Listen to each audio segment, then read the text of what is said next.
What up? See Greg Vanderlip's already in the house.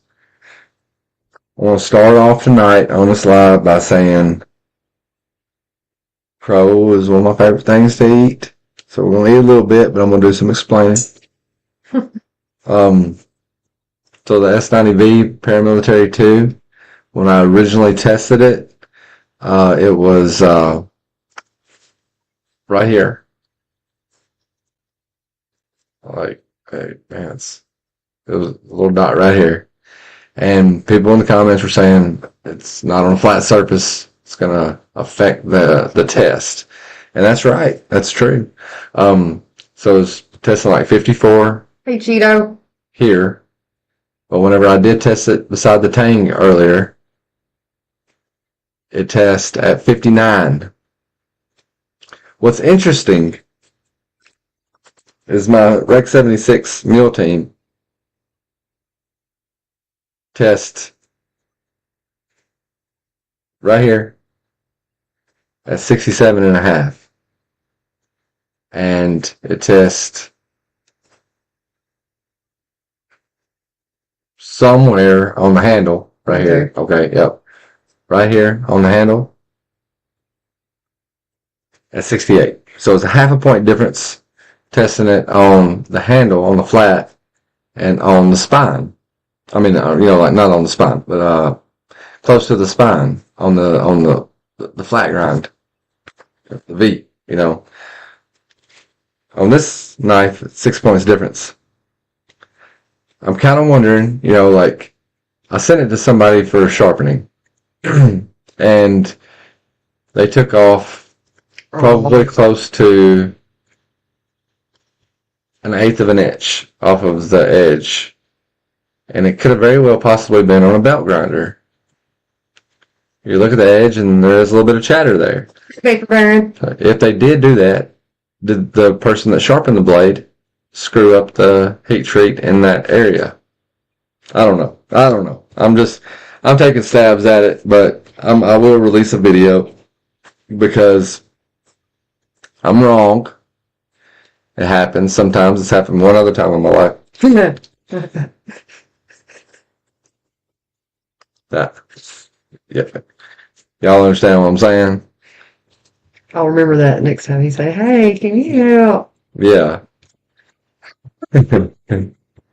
How you guys doing tonight? Y'all carrying anything special? We are not. We took a nap earlier and slept forever. And Yeah, a lot longer than expected. it's just late and we're bored. So we were going to go live. We're not coming live for any specific reason.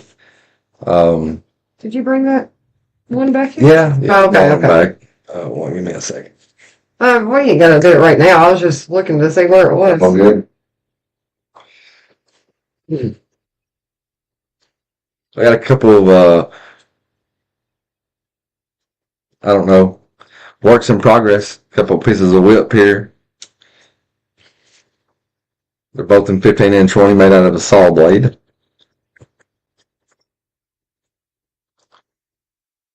So this is that knife. I can't find the center of a handle to save my life with a drill bit. That's just gonna look like it's gonna go right through the center, and it just don't. But I like this knife. But if you notice, you see the tip here? That's not just a stain, man. That is like A chip in it. a chip that's in the knife. I'm not sure what happened. I probably just picked a bad spot to create an edge. But so we can't be using this one unless we take a lot of edge off of it. Oh, but what happened? Shane, Edgy American in the house. Can you hear me? I can hear you good, man. I can't hear you. What happened? Courtney? That's gonna cause an echo, right? I don't think so. Let us know. Let us know if this causes an echo for anybody. I don't hear an echo. That's good. Yes, I do. Too. Okay. I'm echoing. Yeah. That's what I figured. There's a button for echo cancellation. Oh, do I need to do it? Something we gotta do. Oh. Is that better? I don't hear anything. Okay, good. You don't hear us either? I hear you, but I don't hear any echo. Okay. Is Echo gone, Beaver?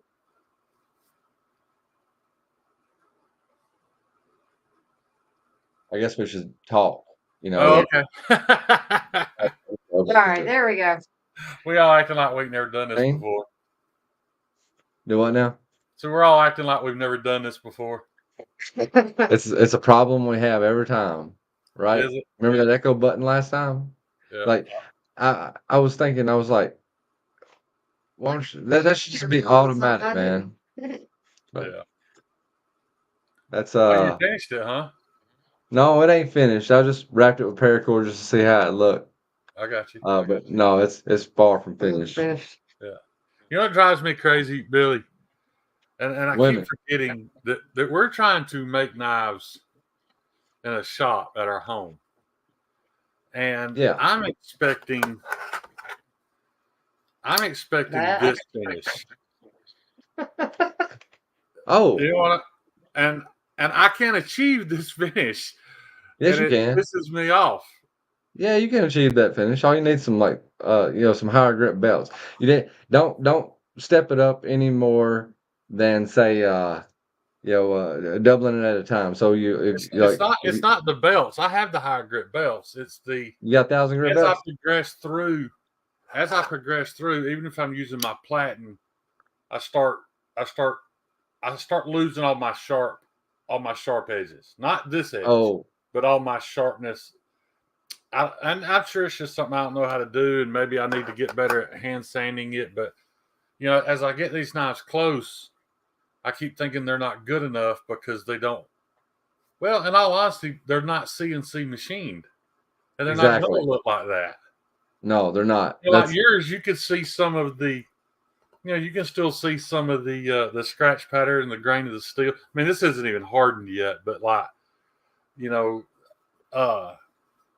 mean, there's nothing wrong with that. In all honesty, No, nothing at all. It's two different colors here, but I don't know, man. You start to you want to put out the best product that you can, and I have found that as I try to over refine certain aspects, I lose other things. Like I said, I like that hard, crisp corner.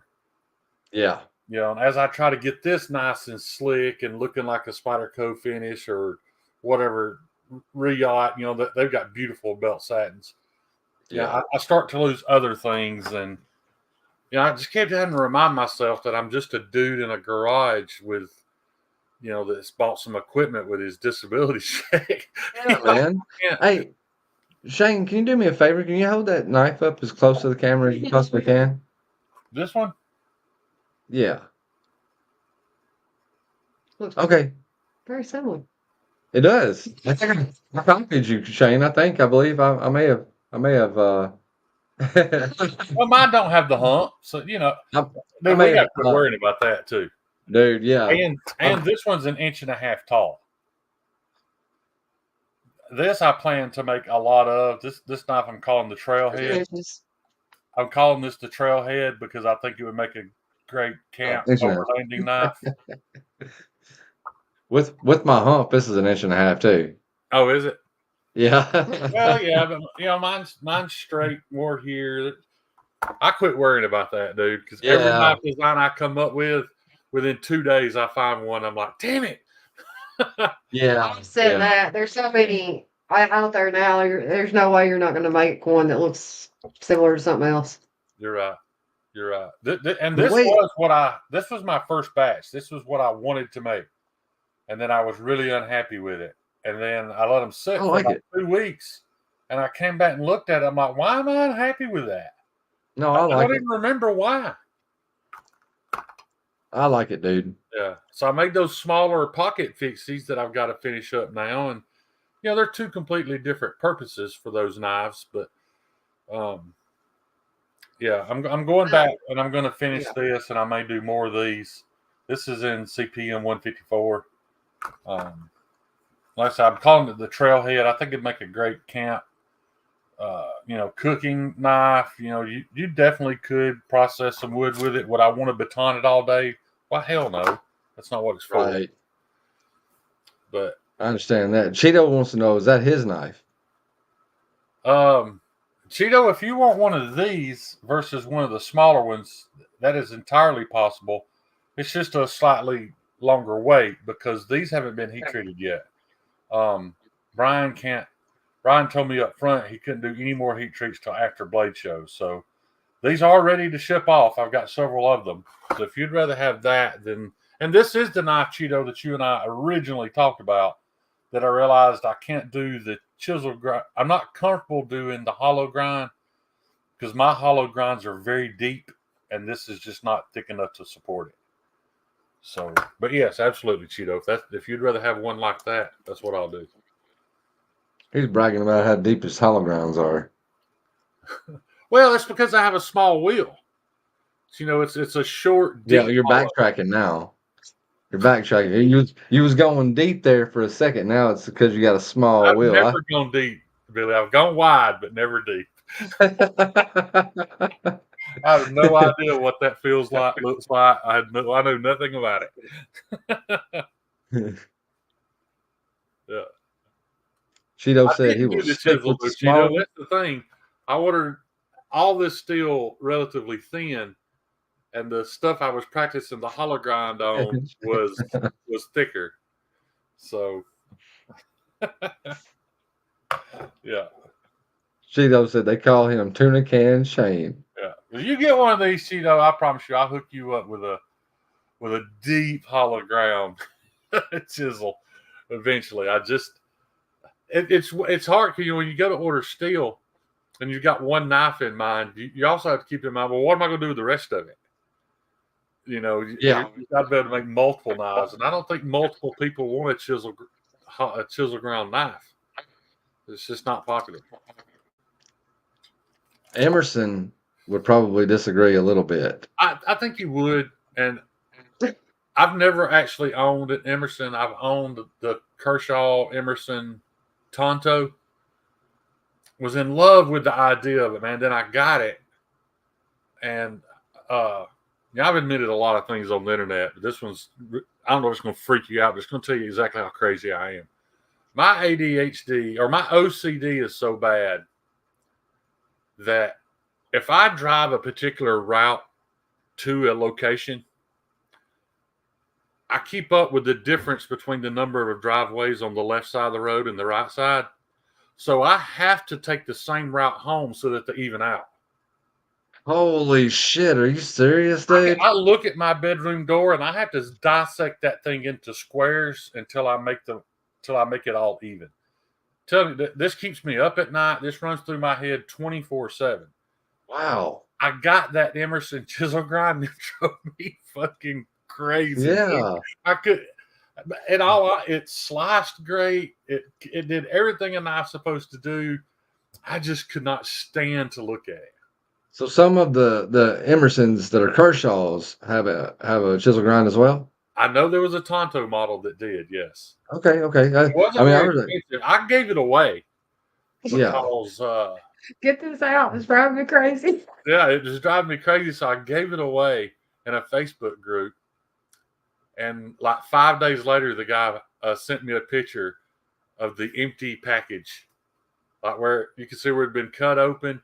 So I called the post office, and I was like, "Man, that's kind of like a kick in the nuts to drop off the empty package." It's like, well, if we have the package, we have to drop it off. But that's the rules. We have to. So, and they were like, "Yes, we know it was an empty package when we dropped it off." They write it up as damaged? Huh?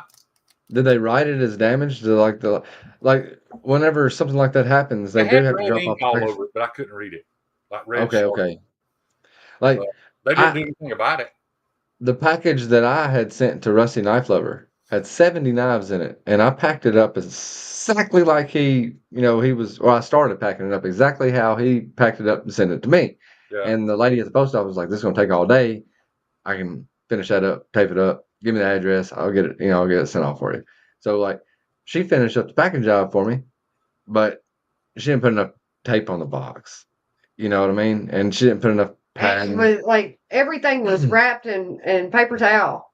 Every single night. Or pieces of paper. Right, paper something. but every one of them are wrapped. When it got there, like you could tell, shit was all unwrapped, knife taken out of it. Like, Well, you guys haven't known me long enough, but I'm also famous in the community for shipping you a knife and it being a fucking knife in a box. Like, no, nothing wrapped around hey, it. it's Like, you okay. can shake it, the knife's We just send loose dirty in the cheese box. paper. I finally quit that because so many people got mad at me. They were my knives, though. It wasn't like I was doing somebody else's shit that way. But I just dropped the knife in a priority box, seal it shut, and ship it. Yeah. I did. She said something about some dirty cheese paper. I don't know. Did you watch that Scotch and Things Steve video where I sent him that Les George? I think was that the Les George? I said I haven't watched a whole lot of Scotch and Things' videos. I've just started watching his stuff. And to be honest, I watch more of his rants and just talking about his day type stuff. I like those videos. Yeah. Yeah. I don't know why, but I like those videos. I think everybody in here is at a point where they can admit nobody watches a whole lot of knife review, tabletop knife content anymore. I think once you get to a certain point, like when you don't need anybody else's opinion to make a purchase, or you don't need anybody else's validation after you've already make a purchase, like you know what you like. Yeah. And that's a way bigger thing than people will admit. Yeah, everybody does absolutely. that. Yeah, they get in the chat and mention, "Hey, I just got this," and if nobody's like, "Oh man, that's really cool," they get a little hurt. I know they do because I used to. Yeah, it took me a good 2-3 years to quit carrying. If people were chasing that next pipe knife. Yeah, like what I got to get some positive affirmation that I'm a savvy shopper. Exactly. And I'm experienced enough to know that this will be a useful tool. And I made my decision by myself. So I didn't do my research before I purchased it. Right. I did my research after I purchased it. That's part of the high. It's like, I'm gonna take a gamble on this knife right here. And then that's the size comparison. The size comparison knives, like after you acquire all of those, say nobody's using a size comparison knife, and it not be. You remember when it was cool just to have a Rat 1 and a Rat 2 as size comparisons, and then you had to have a Para 3 and a PM2 for size comparisons, and it just snowballed. Yeah, man. Snowballed. Stacy, Boaster blades in the house, tie cars in the house. Homer. Yeah, it's a crazy path we've all taken, dude. Just watching people do it, and it's really funny. Like when you have I would say an argument, but a debate with somebody. In the back of my head, I'm thinking, dude, you're going to prove me right in a year. Dopey and I had a very heated conversation, a very entertaining one. Everybody loved it. About the whole American-made knives and blah, blah, blah at Blade Show last year. Sitting at the table amongst 10, there's at least 10 of it content creators sitting there. While I was schooling Dopey, and he won't admit that, but I was. And now he's carrying those very knives. Yeah, those man. Very knives he was bad-mouthing, arguing with me about. He owns all of them now. He was telling me about the Shaman, like he had won one of our Patreon giveaways. I guess our only Patreon giveaway that we've had.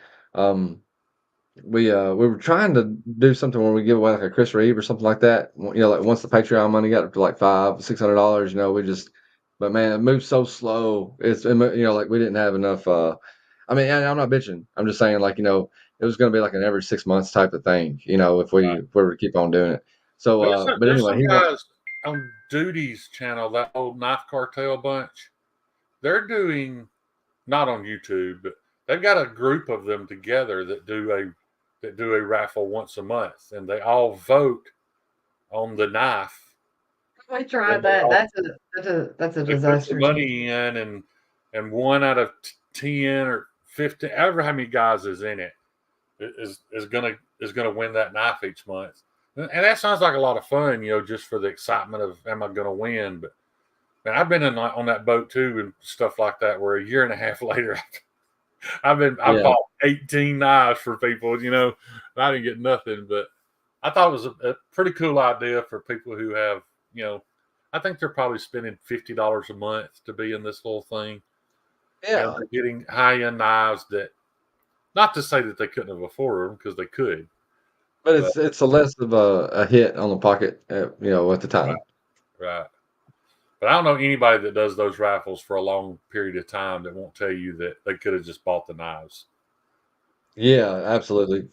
Well, we were just trying to figure out something to do with the Patreon because we weren't we started a Patreon up. I don't know what kind of intentions we had, but it didn't. Like I was like, we're not giving them anything for their money. Like I don't.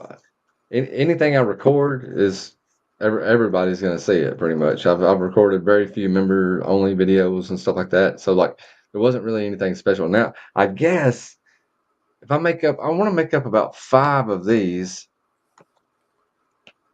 in 15 and 20, and I figure I might give one of those away to the member. Do a member drawing or a Patreon You'll never drawing or financially something like that. recover from that, Billy. No, you won't, man. Never financially recover from that. Billy and I have the most depressing conversations about knife making. He makes me want to quit every day. He said, he showed me this picture of this 12-inch knife that he made out of Crewware. You got it sitting around? I don't. It's at the All right, shop. so I screenshotted that entire conversation and sent it to like 40 people. Did you? Yeah, because it was so hilarious. Courtney was one of them. I showed. I think it's like I'm making this knife for Stevie out of Crewware or whatever, and he says 12 inches long. I was like, how much is it? They said $200. I said, give me 2 of them. I said, sign me I up said for 2 of them. 250. It's 250. 50. Okay. Yeah, All there's right. no way in hell I'd make you one for 250 again. No, you couldn't. No. Like it literally took me $290 to make this knife. Yeah. Like, and it's not in Crewware. Like this. Yeah. It's 10 inches of ADC And RVT. keep in mind, guys, when Billy's telling you 290, he's figuring in things that I didn't figure in. Oh, you got to figure There's in things everything. that I didn't add up that he added up to get to that. So that ought to tell And you there's things that I didn't figure up. When I did Right. the video, I was at 242. But there was things that I thought about afterwards. I was like, yeah, I didn't figure that in. But And Lord you know, forbid you try to add in any labor hours. oh no, you can't add any labor. No, it's not, you're doing it for free. Yeah. Or in my situation, you may be doing it at cost, losing money. But I don't regret it, man. I know eventually, if my refinement can get good enough, I'll maybe I'll start to make a few dollars here or there off some knives. But like those little small knives I made, I won't be dishonest. If I can finish all those without running any more, I've already run 2. Garbage. If I can finish the rest of them, get them sold, I'll put a few dollars in my pocket. So, yeah, I'm okay with that. If you can't, like the way I see it, when you're first starting out, if you can recover, this is the way I'm looking at it anyway. If I can get my money back, so I can make the knife again, But there's another thing that everybody has to consider. You remember, like Chris Reeve, the Sebenza was $425 for 11 years. Yeah, it's just at least Prices still went up. The prices still went up. He raised his prices by $50, and people had a fucking conniption fit. The first raise, in price in 11 years, and people had a conniption fit, and I was like, it's $50. It's 11 years. I mean, like, it's like you take away the problems that we're having with supply and demand and metal and COVID and all that stuff, but like everything else is what 3 bags of groceries cost $200 now. Yeah. Oh yeah. That might get you through the week. That's what upsets me about that, guys. If you can't get behind, I'm not even saying have to financially support. If you can just not shit talk a company, if that's the definition of get behind, a company that is employing people in the United States and paying them a good salary, where these people can afford to feed their families and maybe send their kids to college and have some retirement and all the things that you want. it frustrates me to no end that everybody in this chat and everybody on the internet, everybody in the world wants these things. They get mad that Tim has to raise the price of a knife $50 to be able to provide those things for his employees. If you can't get behind that, you don't deserve to have it. No, You don't deserve those things. I'm with you on that. Josh he said most of the fits for CRK increase was the people waiting 3 to 5 years on pre-orders. I've got hit with the increase also. Yeah, they also got hit with an increase, and they had already agreed on a price. I get that. But I understand what other that. market does that happen in? Yeah. If you ordered a Tesla Cybertruck, I guarantee you'd pay whatever the price is today. Yeah, but ever since I've been looking at Chris Reeves, I haven't been in a situation where Atlantic hasn't had in stock what I've wanted. I don't know. I don't remember the time. Yeah, I don't know what the deal with that is. Is it just like the Insingo blade? I don't understand what it is that people are waiting on. I don't know, because when I was shopping around for an Nkosi, I didn't have a problem. It seems like Atlantic knives or blades or whatever it is always has Chris Reeves products in stock. So I've never been to the point where I was like, I've never seen a pre-order situation on anything that I've been interested in. I don't know a single person that's told me that I've heard say, "Man, I wish my Chris Reeves knife would hurry up and get here," or right. I ordered one a year ago, and I've not a single soul. I'm not saying they don't exist, but I don't know who those people are and what they ordered. Yeah, I know it can be that way with I didn't realize, like with Medford, it's pretty easy to buy Medford. They're in stock just about everywhere, but your hardcore Medford fans are in search of these particular knives that there is a waiting list on, and over $1,000. That Medford that Scabs got was over $1,000 when it was made. I'm pretty sure. Most of them are. Yeah, that stuff still exists, and that's why. Another reason why I can't financially support Greg, because I can't afford it, but I support what he's doing for that very reason. 50 guys in Arizona aren't struggling to keep their power on because of Greg Medford. So I'm all about it. Yeah, I can support what he does, and I like his knives, but lost all respect for that motherfucker. Like, thank you, Beaver. Oh, after he was rude to you at Blade Show? Come Patreon again. It wasn't Blade Shows, Nashville. I don't think he wanted to be there. I don't care if he wanted to be there or not. I know. Well, I'm not defending him. He should have been. And if he were the way the Southerners were, if he had a problem with them. I wonder if he wasn't somewhat trying to be funny. He was no, he wasn't trying to be funny. I don't think so. I mean, not unless. I mean, I've watched a lot of Medford interviews. He's got a YouTube channel. I used to really enjoy his stuff. And I liked his antics when they weren't targeted toward me. You know what I mean? Like, that's the God's honest truth about it. But like, and he wasn't even talking to me. Tell you somebody that's even worse is that guy that I introduced you to recently, that John Willis guy at Special Operations Equipment. It's funny as hell watching him chew people out, and then you realize that half of them, he misunderstood their intent and their message. Yeah. And so he blew up at him, and I'm like, I'm one chat message away from him chewing me out and banning me too. You know what I mean? It is funny. It's directed at you. But he wasn't even directing it to me. If the dude that he said it to, what did he say? I could tell you were a redneck hillbilly across the room. Yeah. Yeah. And like, the guy was just like trying to introduce himself to, like, if that dude would have said, fuck you. Yeah, because he said, I'm from somewhere. He said, yeah, I pegged you as a redneck from across the room. If that dude would have said, fuck you, and Medford would have started laughing, I wouldn't have thought nothing about it. But the fact that the dude didn't take up for himself, like, whatsoever, and Medford didn't start laughing. So Northwest Tennessee, Stacy. And Yeah. and we know we're rednecks and hillbillies, Stacy. Right.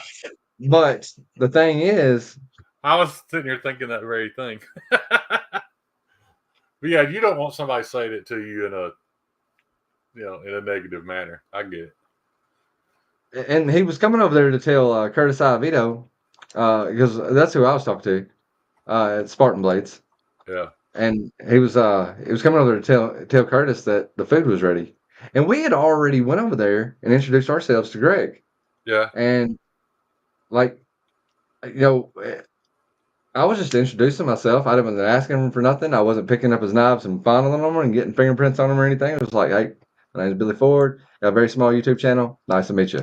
I'm a big fan of your work. I've got He's an like, uncle up there in Bowling Green. he said, is that it? Yeah, he's an ass. I was like, And I pegged him as that before I ever went over there. I was like, yeah, it nice is. for him. Yeah. I Yeah. was like, That's I'm buying $1,000 knife today. It might have It been a ain't Medford, gonna but it ain't gonna be a fucking Medford anymore. it. Right. You know, like, and that's just how I am, dude. You know, but I bought a Strider that day. But if I would have bought a Strider, I mean, if I would have run into Mick and he gave me the same, like people, when it comes to these knife makers, I can understand why, like some of them are cocky. I think that's It's not why just the you rarely ever run into Mick at a show. And I think that's smart of Mick. I don't think Greg Good Medford should evening, go to shows. Kyle. Maybe he should come in. I don't know if you saw at Blade Show how he comes in and does his little patriotic speech. He always has a large crowd. When he's done, everybody cheers. Maybe he should come in and do that and then fucking disappear. I don't think he should hang around the booth. I think Marissa can hang around the booth and everything will probably be okay. Marissa and Josh can take care of all of it, Yeah. See why his marriage didn't work out. Who? Medford? Yeah. Yeah, I don't know, man. I think Medford is probably like just overcompensating for some hormonal imbalance in his old age. Probably. It might not be getting enough That testosterone. ain't why I came on here. I didn't come on here to promote Medford knives. I don't give a shit if you buy them or not. I just like his story. Who said something about promoting his knives? I just didn't You want think I'm people saying? to think that's what this was about because I've been having a lot of conversations about Greg lately. Oh, People have been. Oh, you have? Me. Huh? You've had a lot of conversations with him lately? Not with him. I've had a lot of Oh. conversations with people in the chat because I won't denounce him. Because I support him. I still catch a lot of that, but I don't care, man. It is what it is. I'm not going to denounce him. I'm just not buying his knives. Yeah, dude, there's lots of big, heavy duty, well-made folders out there. You don't have to buy a Medford knife. You don't have to watch his live stream. You don't have to know he exists. There's so many options. He don't have to watch me. I don't have to watch him. It's all good. We're going to survive. Yeah, it's all good. You haven't watched his in a while. I get aggravated just about every time I listen to that song. But I love hearing him go off on other people. Like, I was listening to him go off on Ken Onion one time, and they're good friends, but he was like giving him shit because he was getting a whole box of knives from Kershaw for like, I said $8. I think it was $40, but the box had like 5 knives in it, and it was, they were $8 a piece or some shit like that. And he was like, so these are $50 knives that people buying a shit out of them, but you only got $8 invested in them. He said that includes shipping. He said I can't send you a package to Hawaii from Arizona for $40 fucking dollars. Right. He was like, what is this shit? No wonder people are getting shit made in China that they can ship it over here for free. And I've had the same curiosity for years. Yeah. Like, how do you make a Hot Wheel car? It's 76 cents. It's painted. It's packaged. All that. If you was to make the same car, don't worry about how much it's going to cost you to make the Hot Wheel. Try to find somebody that'll package it for you for 76 cents. Yeah, you can't ship it with a stamp for 76 cents. Right. And they just flood the stores, and this is a knock against Hot Wheels. It's everything. It's everything. Hot Wheels, dude. I was a huge Hot Wheels collector. Yeah. I've supported China plenty in my lifetime just through Hot Wheels and what was the other brand? Matchbox. Yeah. Come on now. Yeah. Come on, I man. had my picture in Matchbox magazine when I was a little kid with all my Hot Wheels and my Matchboxes displayed out in front of me. My mom took a picture and sent it in, and they put me in the back of Matchbox magazine. I had hundreds. Yeah. Yeah. I had those little lunchbox things that, it wasn't exactly a lunchbox, but it was some sort of case, Not like, that size, yeah. I had dozens of those full. oh, you was rich. I don't know how she. Well, no, that was before my dad left, and he did make good money. So yeah, Time stamped. their financial situation. So fuck Hot Wheels. Their financial situation when I was a kid, he made really good money and paid all the bills, and he found it would have been disrespectful to him for my mother to have paid any of the bills. So he paid everything, and she worked full time just for the kids, just for our birthdays, Christmases. Now we didn't get shit like throughout the They year, hurt when you step on them, don't they, Homer? but we had epic holidays. Yeah. Christmas I'd get 300-400 Hot Wheels cars and Oh, wow. phones and the tracks and yeah. Oh, that shit. We had really good Christmas. Of course, she bought it bulk through Sears and these big box sets, and they probably weren't a quarter a piece for doing it that way, but whatever. Yeah, I had a lot of those. That was up till I was 10. Then we were very fucking poor after that when he left. Well, made in China, made in Japan, made in the U.S. and getting to be much different with all the child labor we got going on. And Yeah, 837 businesses in this country that are under indictment for employing kids under the age of 14 years old. And I'm talking about factories. Wow. in like- America. That's freaking nuts. Scotch and Things, man. We just talk about you, man. How you doing? I about be willing to bet that those companies are taking advantage of underage immigrants too. Would you agree? Yeah, that's what all it is. those victims are underage immigrants. Yeah. That's what they are. Yeah, it's the invisible workforce. But like some of them are getting their arms caught up in the saws, like the course they are. the bone saws and shit like that. You And can't the put a thing is, bicycle across the driveway without hurting themselves. You gonna put them in an industrial plant? yeah, but see when they get hurt, there is no workman's comp. There is Right. no because these nobody even knows who these kids are. So it's Right. kind of like somebody crossing the border and killing somebody. If you can't find them, if you don't know who they are, you They're can't not in our prosecute them. database. So, like, they're it works the same way. Crimes against them as well are really hard to punish. So was it Tyson that was like, we just rather pay the fine when it comes up? I don't remember if it was Tyson or who, but it was whichever company it was I was reading about. They had made like 290 something million that year, or they shared that much with their partners, their profit sharing partners, and then they got fined 1.5 million. That's shit to them. Right.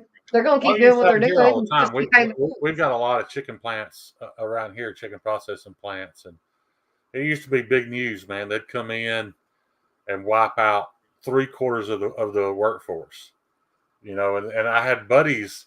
I know, guys, citizens that live here that spoke Spanish that got paid very well by these chicken processing plants to manage these immigrant workers because they could speak Spanish and they knew how to use the same social security number for multiple people and blah blah blah. They knew how to work the system. Mhm.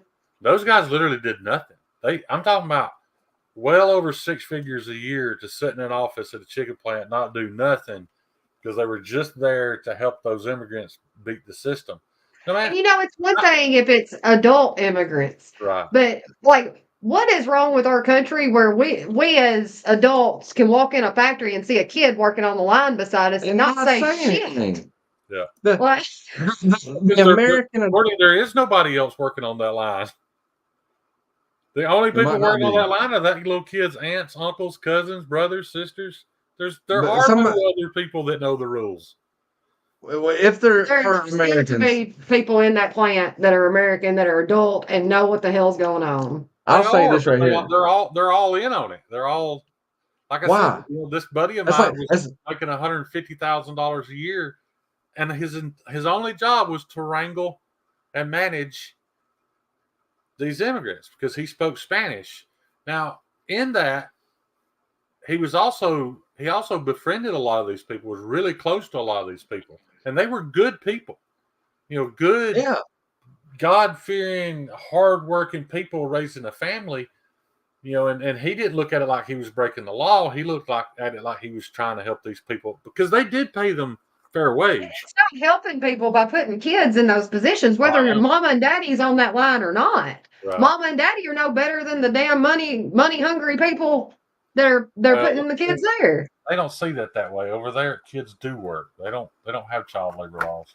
I was saying, like, I was like, I get to tell my kids, my grandkids, that I was mowing yards when I was 13, 14 years old, which may be dangerous with a push mower. You could run over your foot or something like that, But that's what I get to tell my kids and my grandkids and shit like that. That I started working when I was 13, 14 years Sorry. old. What's up?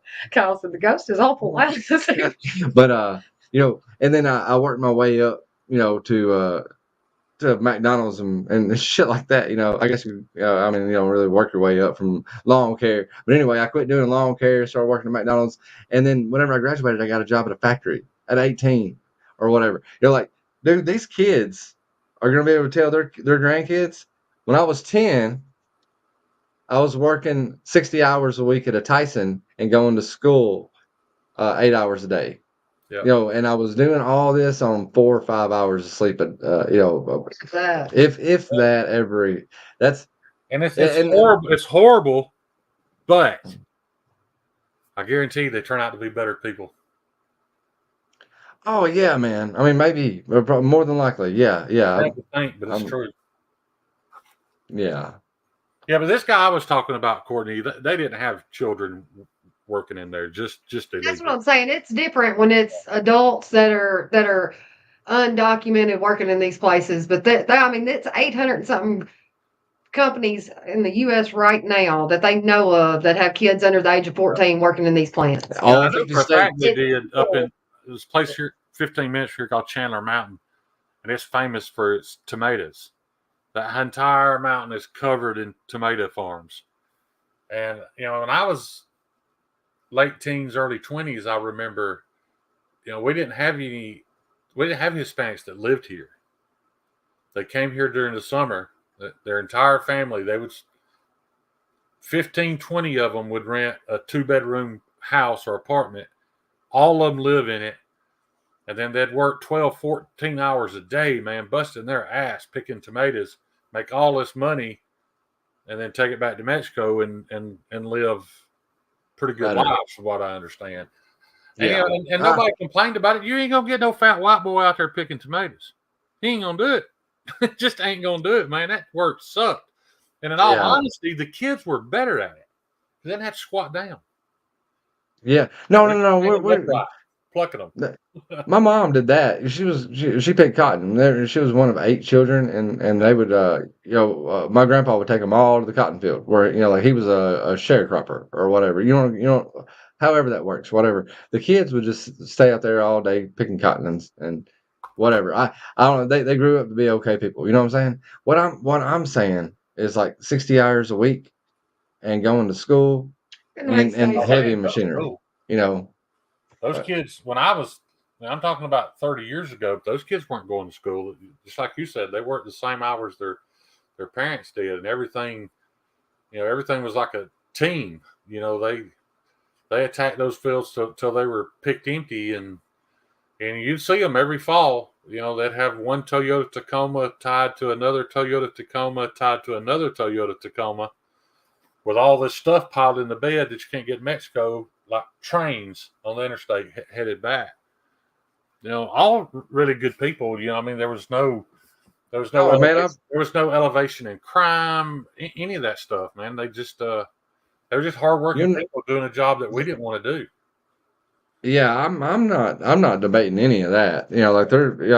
I'm sure they're great people. Like I work on the docks with a lot of immigrants. I don't know if they're legal or not, but I know they're good people. Like that. They'll do anything in the world for you, and there ain't no matching their work ethic. They got the greatest work ethics in the world. They absolutely do. But that's not my issue with it at all. My issue is that these corporations aren't paying them enough. It's that's not the case around here anymore. They get paid well. kids shouldn't be trying to go to school working 60 hours a week. Well, she don't want our kids to have jobs. Complicated said he got their son doing that now at 14. I'm not sure if he was talking about like lawn care For 60 hours a week. or 60 hours a week. Yeah. And somebody up here, Josh, made a really good point. Said In new country, yeah. if you're new to a country and you're trying to set up roots in that country, it's probably a head start having the whole family involved. Yeah. But I mean, Still can't get down with 10, 11-year-olds doing those jobs. if a father is coming over here, I got a 13-year-old and a 17-year-old in there. I couldn't imagine, you know, That 13-year-old, get on that line, start working. having to we put need them in a money. factory. Like, But if There's the a father's guy- coming over here, There's a guy that works the gate at the local Tyson plant right now. I've worked on his car for years, and he works the gate there, and he's from Ukraine. He hasn't seen his family in 7-8 years. I don't know if he'll ever see. He was trying to get them here. It's just crazy to think that, you know, why can't you just buy them a plane ticket and fly them over here? It's just not that easy, though. But now, it probably is. All you got to do is buy them a plane ticket to South America. Somebody will get them here. yeah. Todd Carr, this is interesting that you bring that up. He said, Shane, it still happens today, just adults, not kids. They set up trailers on the farms for the immigrants to live and work seasonal. They say they can't get local people to do the work. All right, but one portion of this, talk about they set up trailers on farms. I have been noticing an influx in like Mississippi and Louisiana of not like regular old trailer parks like I'm used to seeing in Tennessee, you know, where you have like these Kentuckians and stuff like that, just like a single wise, double wise, whatever, you know. But like these are like RVs, like Right. RV parks that tons and tons of RV parks like set up around farmland, and the school buses drop, you know, like I was in my semi. And, Oh, they'll take you a school bus in those parking lots. yes, I was like, wow. And real estate's high right now. Rent's high, you know, all that shit. So like it makes more sense to live in an RV and do your hustle and get back home. You know, if that's They're not spoilt like we are either. They can get by with that.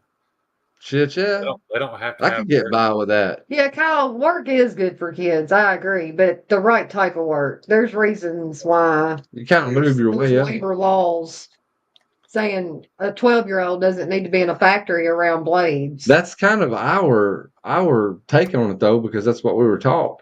You know, in reality, like the Chinese kids and stuff like that that are working in these factories making these knives that we buy and shit, like they're probably going to grow up with a hustling mindset and very careful and safety oriented as well. Really, that hustling mindset will get them nowhere. They don't know Well, how much hustle they have and how much work ethic. All their work ethic is good for is keeping them alive. They can't hustle to improve themselves.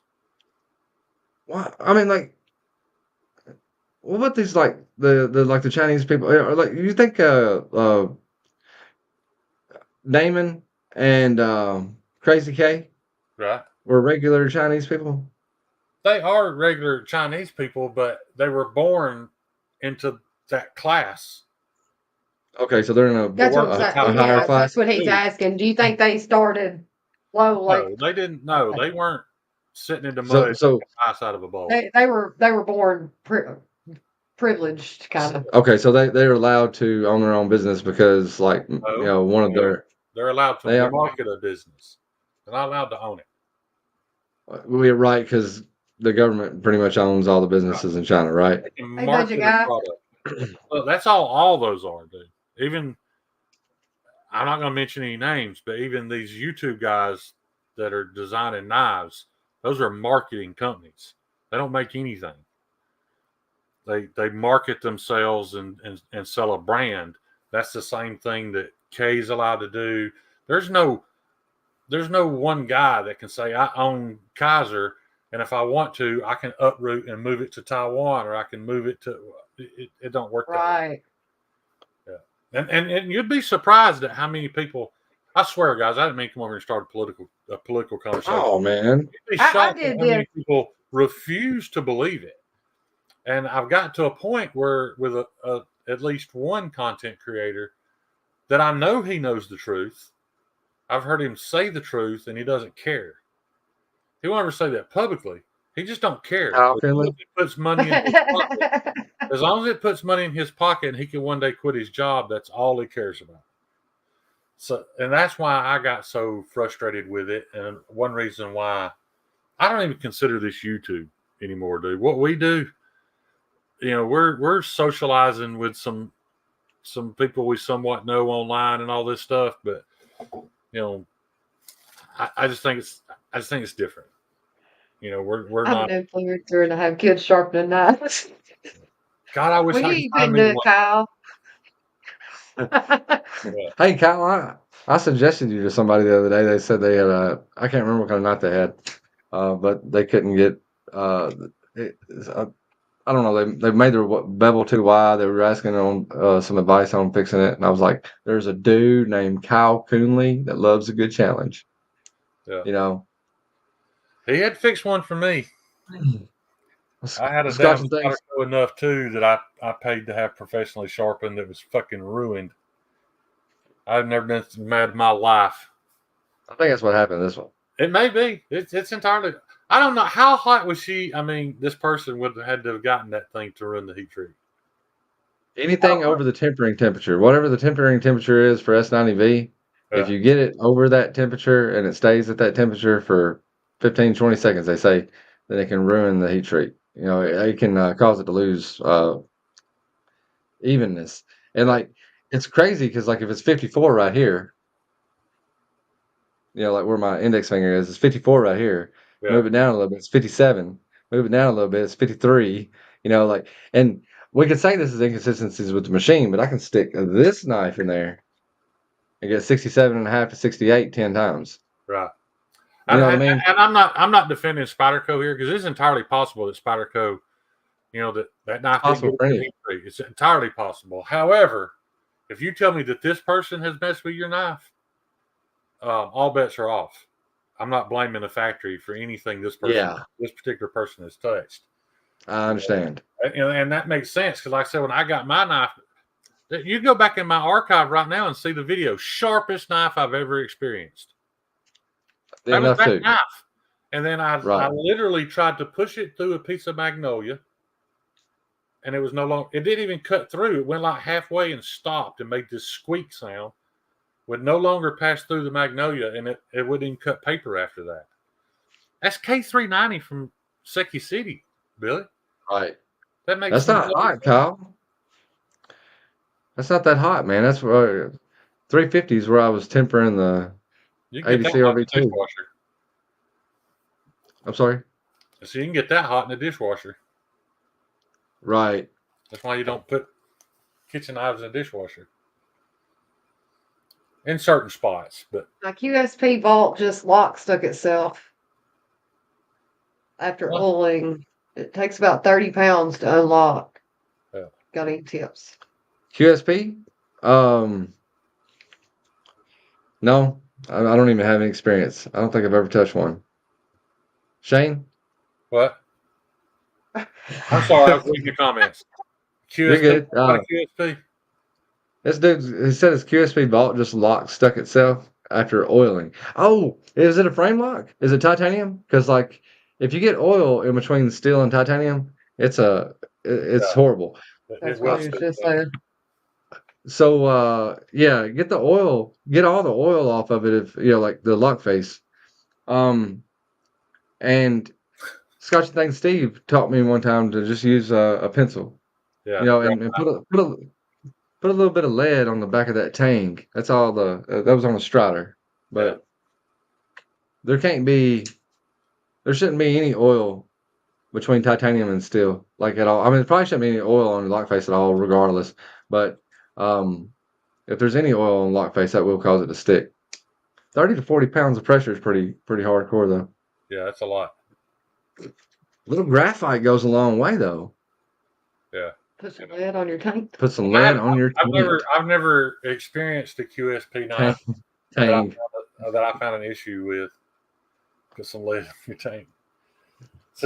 So Does anybody want to hear the story about how I almost did get to go to Blade Show? Yeah, man. It's pretty embarrassing. Tell me it's got something to do with Burger King. It does. Okay, good. I All want right, to hear this so shit. I left the shop yesterday. I was tired, was headed home. I hadn't ate. So I pulled into the drive-thru at Burger King and just ordered a double cheeseburger and a Coke. The simplest thing on their menu. As a matter of fact, keep this in mind. There is no double hamburger on their menu. Just a double cheeseburger. 1 second, Shane. Budget guy, send that bitch back. Get your money back. Yeah. Trade it in for something else. Yeah. All right, go ahead, Shane. So I ordered a double cheeseburger and a Coke.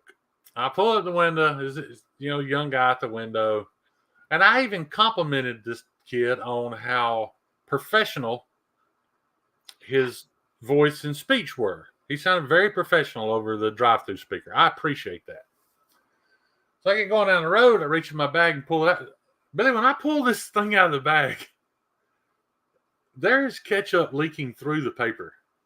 Yeah. The entire thing is red. So I open it up. The top of the bun, the bottom of the bun, coated in ketchup. There's like a 3/4 of an inch thick mound of ketchup. And there's no cheese on it. So I thought, maybe they got somebody new working in the kitchen, don't know any better. I don't call places and complain unless I call to let them know there's an issue so that they can fix it. Not necessarily. And when I called, I told right off the bat, I was like, hey, man, I don't want a refund. I don't want my food replaced. I just wanted you to know that this is how I got my food. And he laughed at me and hung up. And 9 times out of 10, any other day, I wouldn't have cared. But for some reason, it just fucking crawled all over me, dude. I was mad. So I turn around and drive back to Burger King. And when I walk in, he remembers me from the window. And he sees I've got that cheeseburger in my hand. I've got it peeled back, the paper peeled back so you can see it. And I can't even remember exactly what it was. I asked him, not only did he hang up on me, they blocked my number so I couldn't call back. The arrogance. Yeah. So I walked in, and I don't remember what all I said, but none of it was nice. And as soon as he opened his mouth and made a sound, I hit him right in his fucking left eyeball with that double hamburger. And it looks like somebody hit him with an axe, dude. That's where I should have turned around and went and got in my truck and left. But I didn't. I hung around to explain to him that if I knew where his dad lived, I'd drive to his house and kick his dad's ass for not doing a better job raising him. And it gave enough time that whoever else was in there had called the popo, and they were just across the street. So they pull up and come in. They see this dude standing there bleeding to death.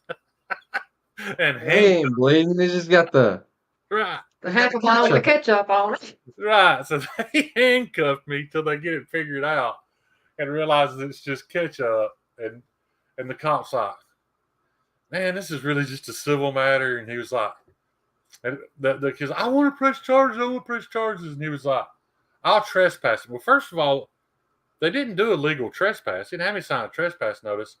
He just told me that he was going to arrest me for criminal mischief. Yeah, criminal mischief. But he wasn't taking me to jail. He was just going to write me a summons. So he handed me a piece of paper. And I came home and told Kyle about it. Well, then a little while later, I get this summons out. There's no date on it. There's no docket number. It's just his phone number. So I called him and it's like, dude, it was all I could do not to fucking laugh in that kid's face. Standing there, go and catch up. He was like, don't sweat it. It's over. And I was like, all right, man. I Thanks. can't believe he waited till the cops got there before he wiped the ketchup off his face. That is some He was scared. yeah. Check this out. He didn't tell me. He's like, I'll be honest with you, dude. If he'd been a minor, I would have charged you. But he was 18 years and 2 weeks old. Yeah. Yeah. Yo, you want to hear about my last day at McDonald's? Sure. That's a great story, Shane. Hey, Shane told me about it on the phone last night. So I was laughing my ass off for a little while. My last day at McDonald's, I was 15 years old. I don't know. It was one of those Walmarts that was inside the Walmart. I mean, it was a McDonald's inside of a Walmart. It was Right. never busy. It never had enough going on, especially after school. I'm not sure what happened during the day, but after school hours, nothing ever, significant happened. May had 15 customers all night. Right. So I'm the only employee, and there's a manager there. The manager's running the cash register.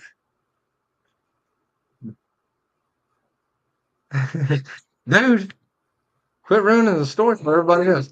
But she's running the cash register and hanging out with her boyfriend. Yeah. Cool with me. I don't care, right? Chicken I'm patties, back there. fries. I'm back there in the grill cooking 10 burgers at a time and throwing them away every 30 minutes because ain't nobody ordering them. That's how slow it was, right? And so she said, "Hey, I got a fish deluxe up," or whatever it was called at the time, some sort of fish sandwich. Some mom must have been on her period because that's the only people who ate the fish sandwiches at McDonald's. So I I, love them. yeah, I did too. Extra salt. Yeah. Yeah. So anyway, I cooked the fish sandwich. I had to drop the fish because I didn't have any fish. So it took me about 4 or 5 minutes to make the sandwich, put the Right. tartar sauce on it. I send it down the slider. Like we had this little thing, and you Yeah. drop it at the top, and it slides down to the bottom, and whoever's operating the cash register can get it. There's nobody in this fucking restaurant except her and her boyfriend and me.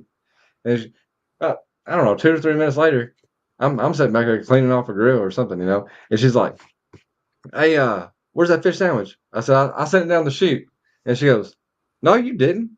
And I was like, "Yeah, I did." And she was like, "I need that fish sandwich and I need it now." And I was like, "Well, you're going to have to wait another 4 or 5 minutes because I only cooked one piece of fish because nobody orders that shit." Yeah.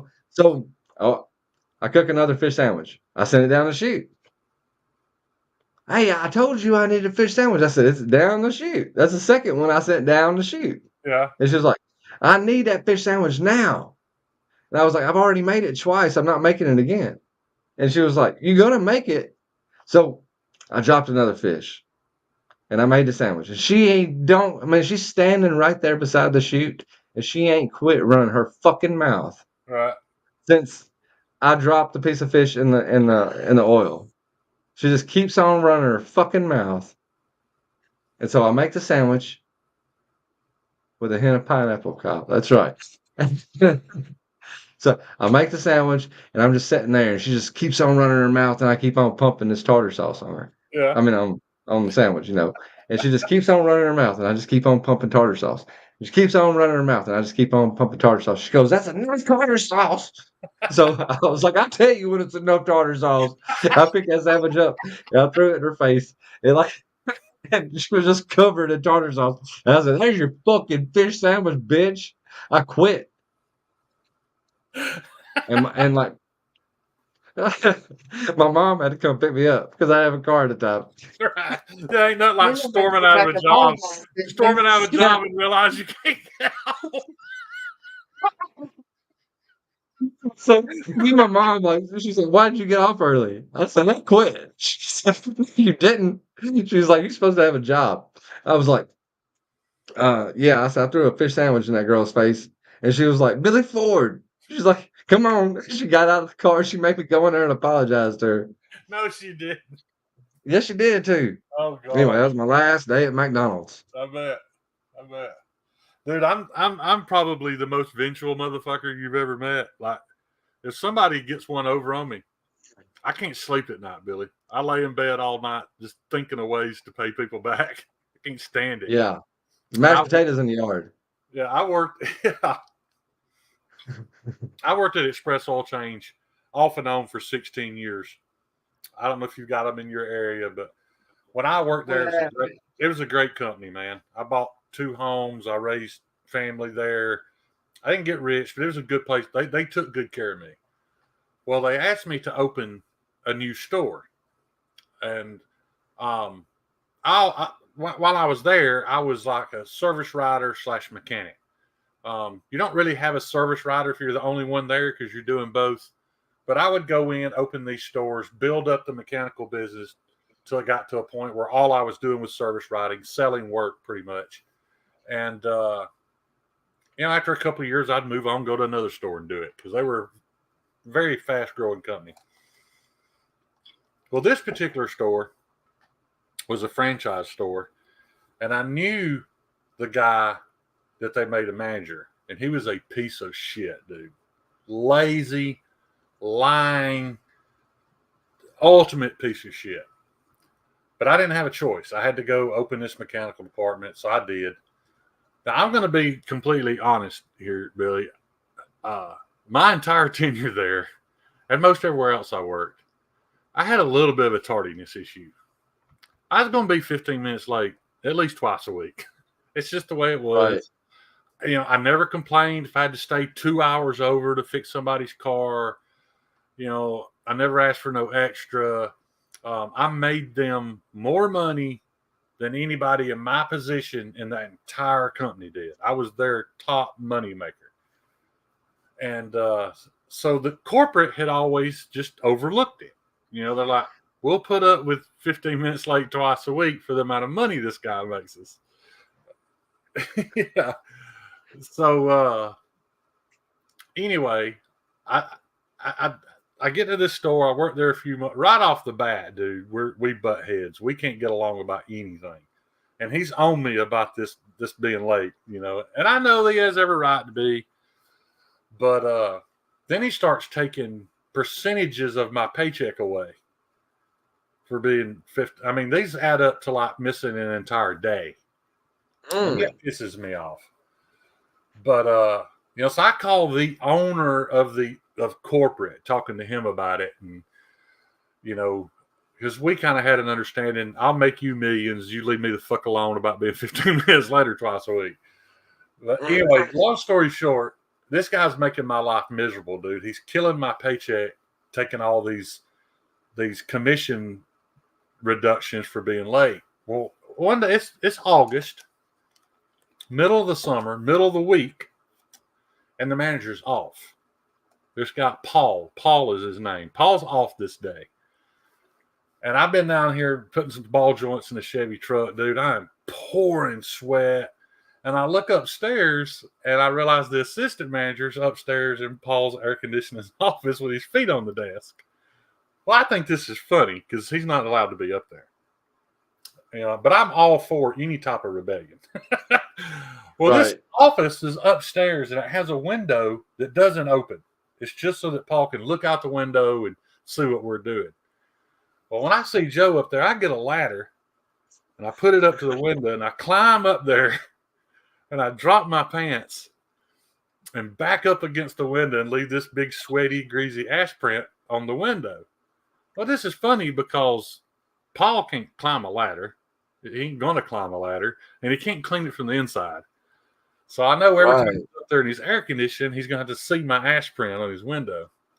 So I go up there because Joe's laughing. So I go up there to laugh with Joe about what I'd just done, and we were comparing stories about what a prick this guy was. And I was like, yeah, man. I was like, last week he wrote me up because I went into the customer area, and it smelled like degreaser. Women wait in there. It didn't smell dirty. It just smelled like God forbid they have to smell that shit. Right. So I get to look, and I find a ball of Pine Sol. So I mix up some mop water. I mop the lobby with Pine Sol, make it smell a little better for customers. Because like I said, that's what I did. I tried to build customer rapport to build these businesses up. This was Paul's personal Pine Sol. Now the company had bought it. But it was it was only to be used to mop his office. Oh. So when he, and I tell Joe about that, and Joe's like, yeah, he hid it in that closet over there. So I went and got it, took it to the bathroom, poured half of it out, pissed in it, filled it the rest of the way up with piss, because I knew, this is what he cleans everything with. I put it back in the cabinet. And then Joe says, man, that ain't nothing. You want to hear what a tightwad this guy is? I was like, yeah. And he's like, he's constantly got a toothpick in his mouth. I was like, yeah, I've noticed. And he's like, he reuses them. And I was like, well, I mean, that's not all that big a deal, I don't guess. And he was like, no, you don't understand. He opens the desk drawer. You remember those old Tylenol travel bottles? It's got like 6 toothpicks in it. So this guy will walk around till the toothpick gets fucking soggy, I guess, and put it back in the bottle and get another one. He just rotates them out. Okay. But I took every one of them toothpicks and rolled them around on my butthole and put them back in that bottle. And he got to tell, Joe tells me, he's like, yeah, he got on to me last week for washing my hands in his bathroom because he's got this special lotion soap in the soap dispenser. Oh. Yeah, I ain't going to tell the rest of that story. I'll let you figure that one out. But if you've ever tried to ejaculate into a soap dispenser with your buddy on the side of the door laughing at you, it's damn near impossible. But I pulled it off. I managed it. And it made that workplace environment so much better. Because no matter how Did you bad use the lotion soap? Like, did you use a little bit of the lotion soap to help? no, Because I'll go dry. okay, Yeah, I don't use soap. I was just curious because, like, it's the last good thing lotion soap may have been able to do was No, assist I in. didn't use it. I just dropped a load in it. But it made working there so much better. Like he'd come downstairs being an asshole, that toothpick hanging out of his mouth. Like you said, how my balls taste? Yeah, how's my asshole taste, buddy? I got fired from Advanced Auto Parts one time. I waited about 2 weeks. And I went next door to O'Reilly's Auto Parts and bought a tube of Miracle Weld. That putty you mix together. Yeah. Acted in all the door locks at Advance. And then sat across the street at Jack's and watch them cut the doors off with a sawzall. What do? You can't call a locksmith. No. I mean, they're No, that's over with. permanently. Neither call. Yeah. I'm a little Just bit hot and bothered. I'm a little bit vengeful. Who's hot and bothered? Courtney, you was talking about the toothpicks and the balls, Oh, and yeah. she was like, she whispered to me a while ago. She's like, "I wish I had a toothpick right now." You don't want one of those. You ever tried to roll a toothpick? You ever try to roll a toothpick around your butthole? It's not comfortable. I thought you just rubbed them on your balls. No, You shoved them up your ass. You shoved I didn't shove it toothpicks up my ass. I like pressed it against my butthole and rolled it back and No, forth. that's the Man, a That's the- splinter on your asshole would suck. Shane. That's the same shit, dog.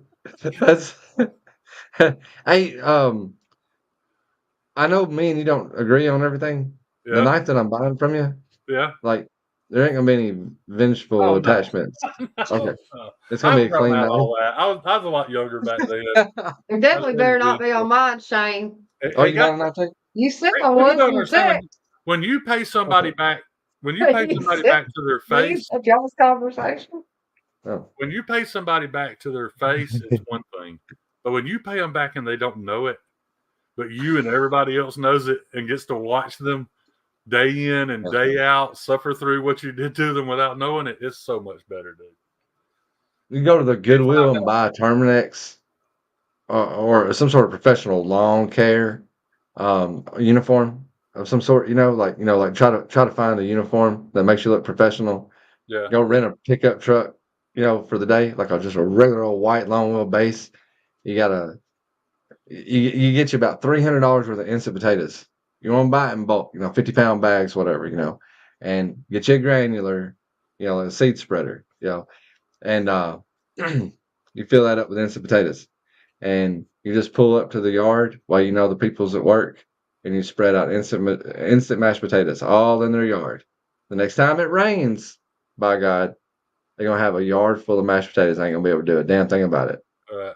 And it's going to happen every time it rains. Like they'll dehydrate again and rehydrate. Yeah. The only way to get it out is I love revenge shit, dude. It's the best. But you'll look professional with a rented pickup truck. Yeah.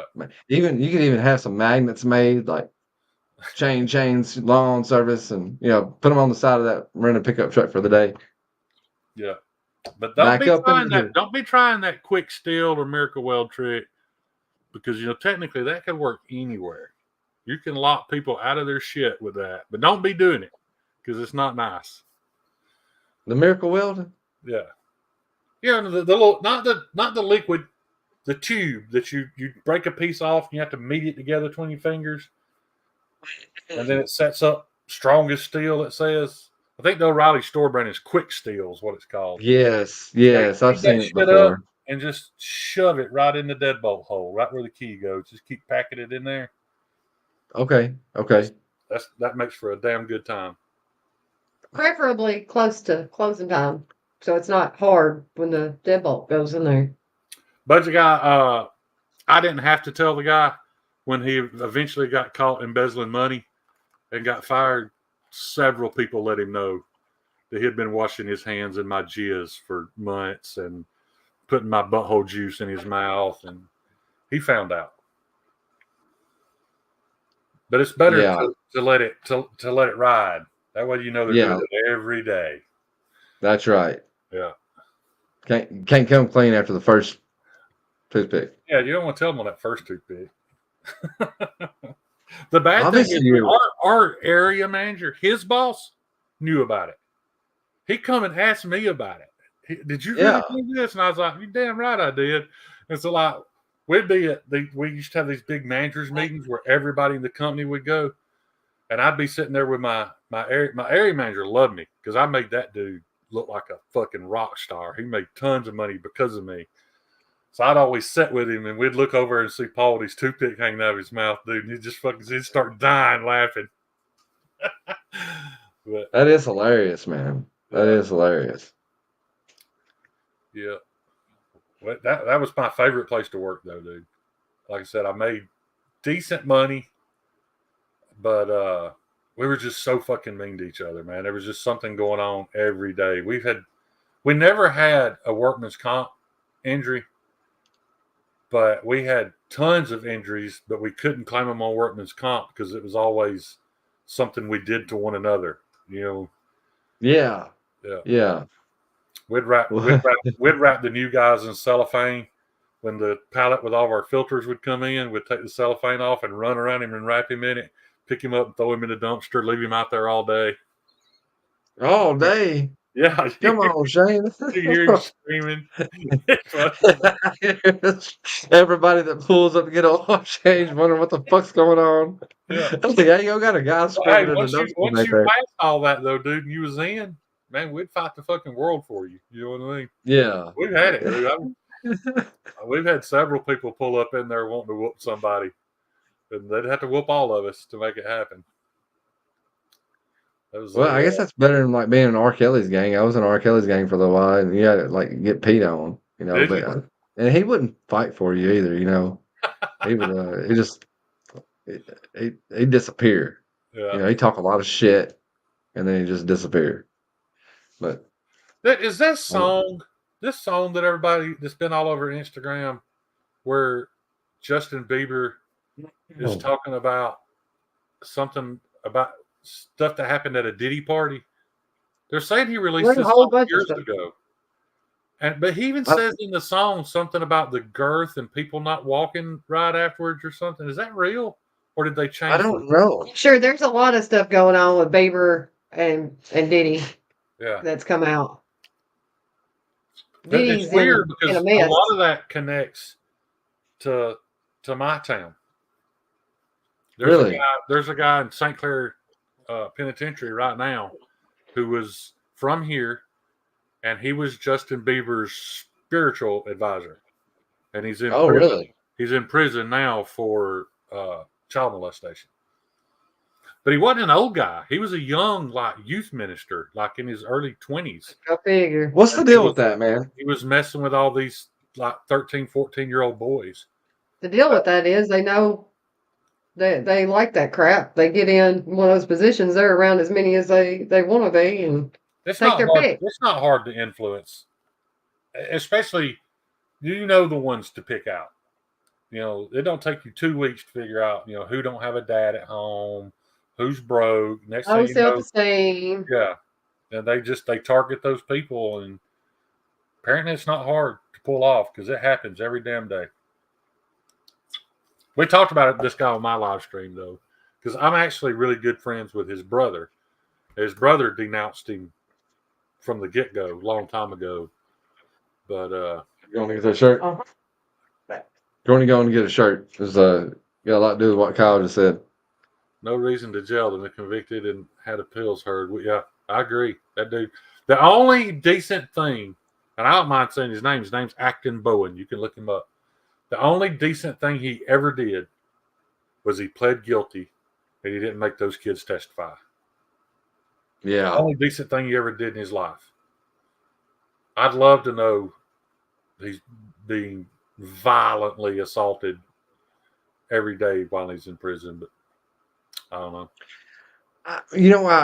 I hear that I mean I always heard back in the day that people who fuck with kids got hell in prison. But Jesus, it's become a pretty mainstream thing, like it's almost like the next level. There's It's like, guys on YouTube right now, like ex-cons, that talk about how rough they had it still to this day. About how like the guards won't protect them. You know, yeah. that's that they would tell the guards, "Hey, at this time after dinner, right here in this hallway, we're going to jump this chomo," and they would just turn their back and let it happen. And they're talking about like this is still happening to this day. So, I hope so. I really do. Dude, how do you get the thumb studs off of a rat? There's no screw holes or anything. Have you ever done it? No. They're tight, man. Like I was debating like using heat. I Are don't they know. I don't pressed know. or are Like they threaded? Do you know? I don't know, dude. I don't know. Like I would Somebody, think threaded. I guarantee you. God, what's that dude's name that used to do the rat mods? He would know. You could find him on Instagram. What's that guy's name, guys? The guys that did the Spotty Rat. It's something Hill, Rats isn't have it? thumb studs. Something Hill, isn't it? I don't know. I've It'll pull up. I can just type I in. have run across some rat mod videos before, but Well, this guy was like famous for them, dude. He would do all kind of cool shit with. Is this him? Yeah, BJ Hill, Hilltop Knife and Gear. Hilltop Knife and Gear. Message or just type in BJ Hill because it's under. But yeah, message him. He'll know. Key and Phil. He used to make some really cool rats, man. We both got one of these shirts. Oh. I don't know if you can see it. Rehabilitation center. Yeah, that's That how it over should. there. My dad was one. He went to prison. He died in prison, but luckily for him, he didn't go for that. That wasn't on his paperwork. He went for solicitation for murder. So Solicitation of murder. yeah, he tried to pay his nephew to kill the last woman that reported him for touching her daughter. Jesus Christ. Yeah, he tried to pay his nephew to shoot her. So he went to prison for solicitation for murder, which was, like I said, was a good thing for him because if he'd went for what he had actually done in the past, it probably would have been worse. Yeah. And why? Why does it take that before they'll do anything about it? And when They they still didn't do anything about the pedophile problem. Well, what else That's- can you do, Courtney? I mean, Huh? in these days and time, all you can do is lock somebody up. That's what I'm saying. They locked him up for a locked couple up years. for that. He got locked up because he tried to pay somebody to kill somebody. But Right. all the Well, times and of you're being 100 told he was a pedophile, they did shit Right. about it. Right. Oh, you're 100% right. He had been charged and went to court for it previously. But back then, a little girl's testimony was practically It still worthless. ain't worth much in this court system. Let me ask you a question, Shane. I was having this conversation with somebody the other day, and then I've kind of had the conversation with Courtney as well. But just fresh perspective. All right, what is the most heinous crime that you can commit to get the most amount of time in this country? Violent crime. Yeah. Probably, I forget what it's called now, but like when you turn against your government, what is that called? Treason. Treason. He's talking about violent crime. Yeah, just like say domestic violent crime or something like that. It would be murder, It right? would be Like premeditated murder. premeditated murder. Okay. So premeditated murder. Can you think? You don't even have to admit. You don't have to say anything. Okay? You don't have to say anything. Nobody in the comments has to say anything. Just think. Can you think of a good reason to end somebody's life? Like, is there ever a good reason to make somebody not exist anymore? Yeah. Okay, yeah, I mean that was kind of my answer too, right? But can you think of a good reason to rape anybody? No. Me neither. Me neither, right? So like if you can rape somebody, get convicted of it, not get half the time as a murderer. Right. Sometimes there's justifiable reasons for the worst. For the Or- murder, You for know, somebody murdering somebody. and I can't never think of a good reason at all to be fucking with a kid. No. I just don't. Our system is jacked. You get more time for marijuana. It's because they're protecting themselves. It's because of a lot of the people in the system are doing that. And I've got a theory about that too. This is a trick It took question. me a long time.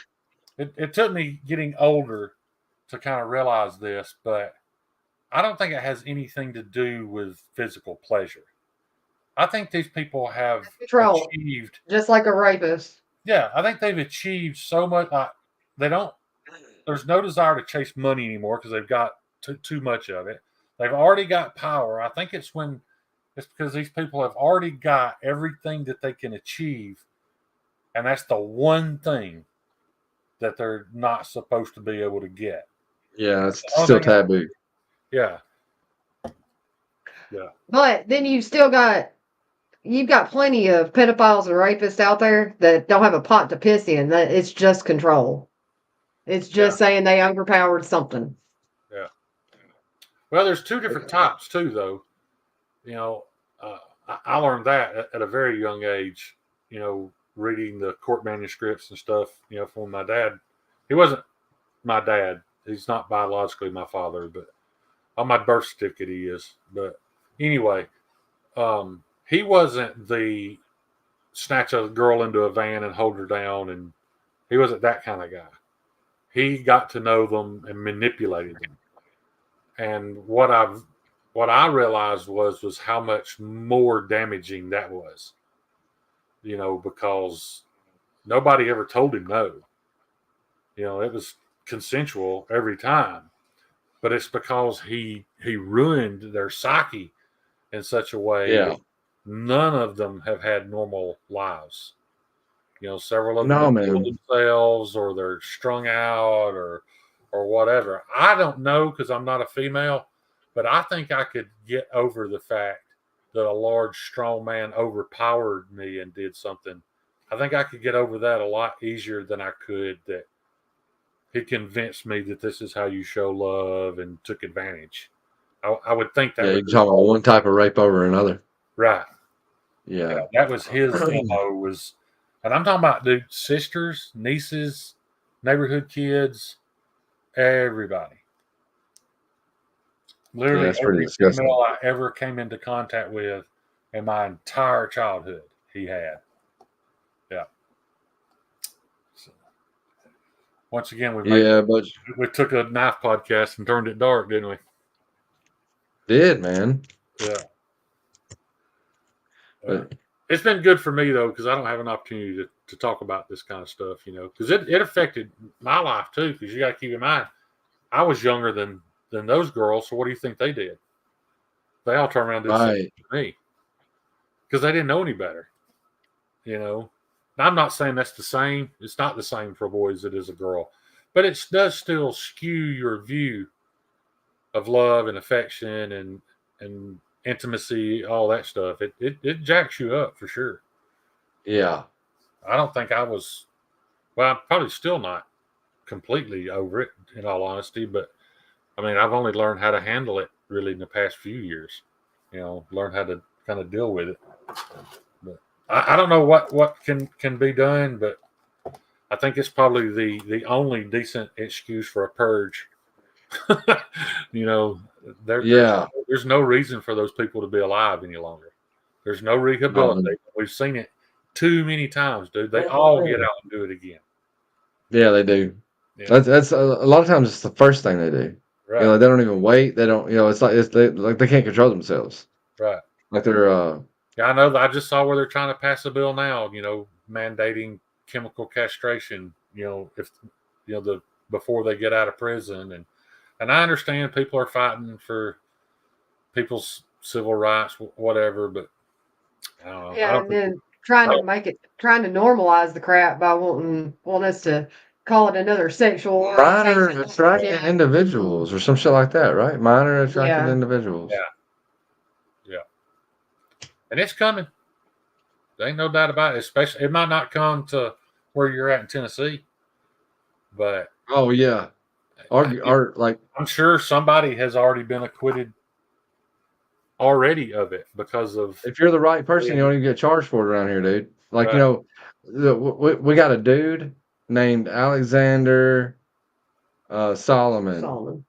All right, so Alexander Solomon, you can look his story up. He had a kid named shit, I can't Grace. Grace I can't remember the son. Josh or something like. No, that ain't it. we're gonna They get called her Gracie, Billy. huh? You know we're gonna get your channel shut down if we ain't careful. Why? YouTube don't like you talking about this shit. No shit.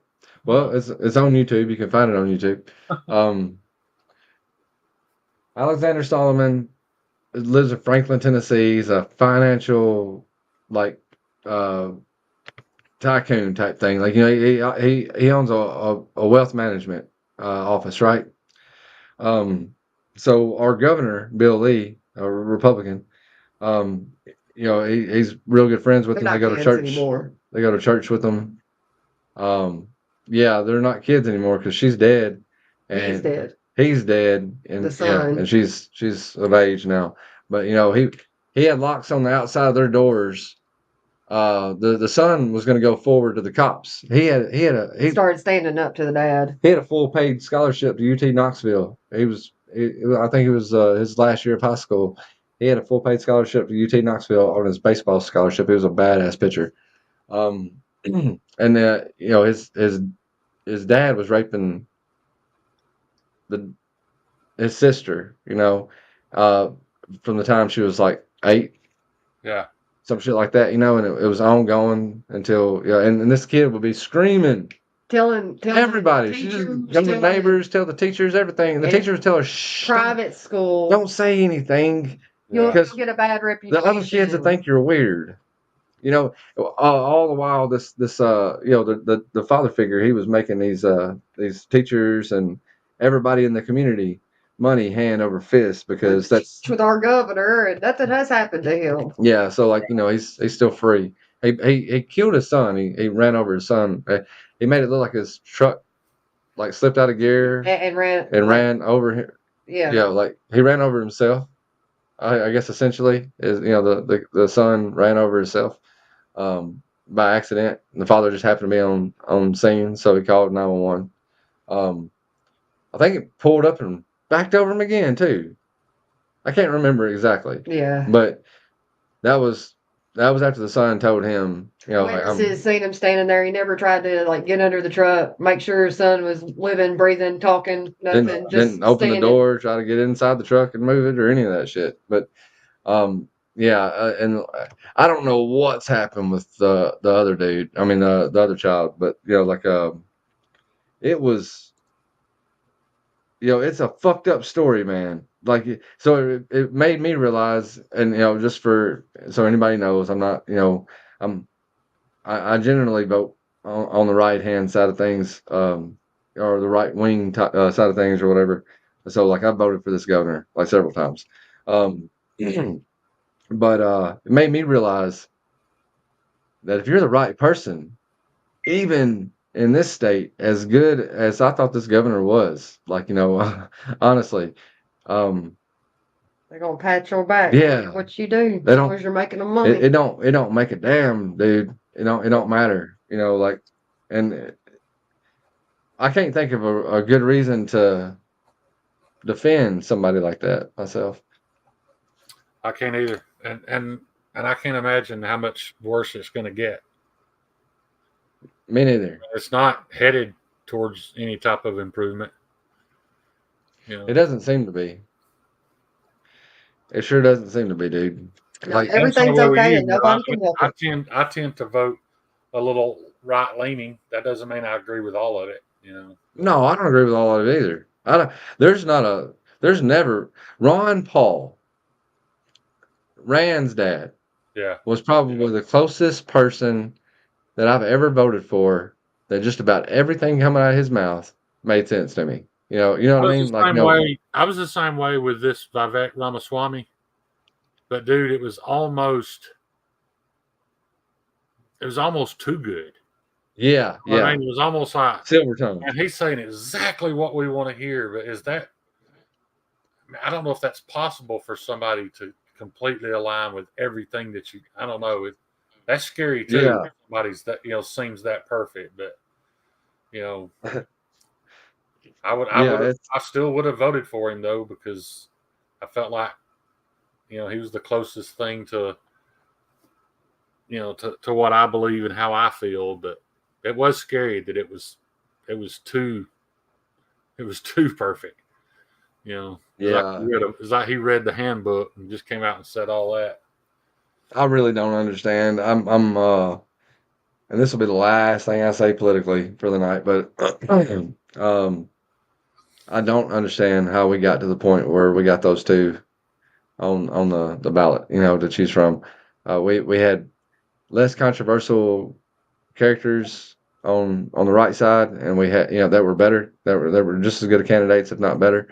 And then we had people that will survive 4 more years and That were competent.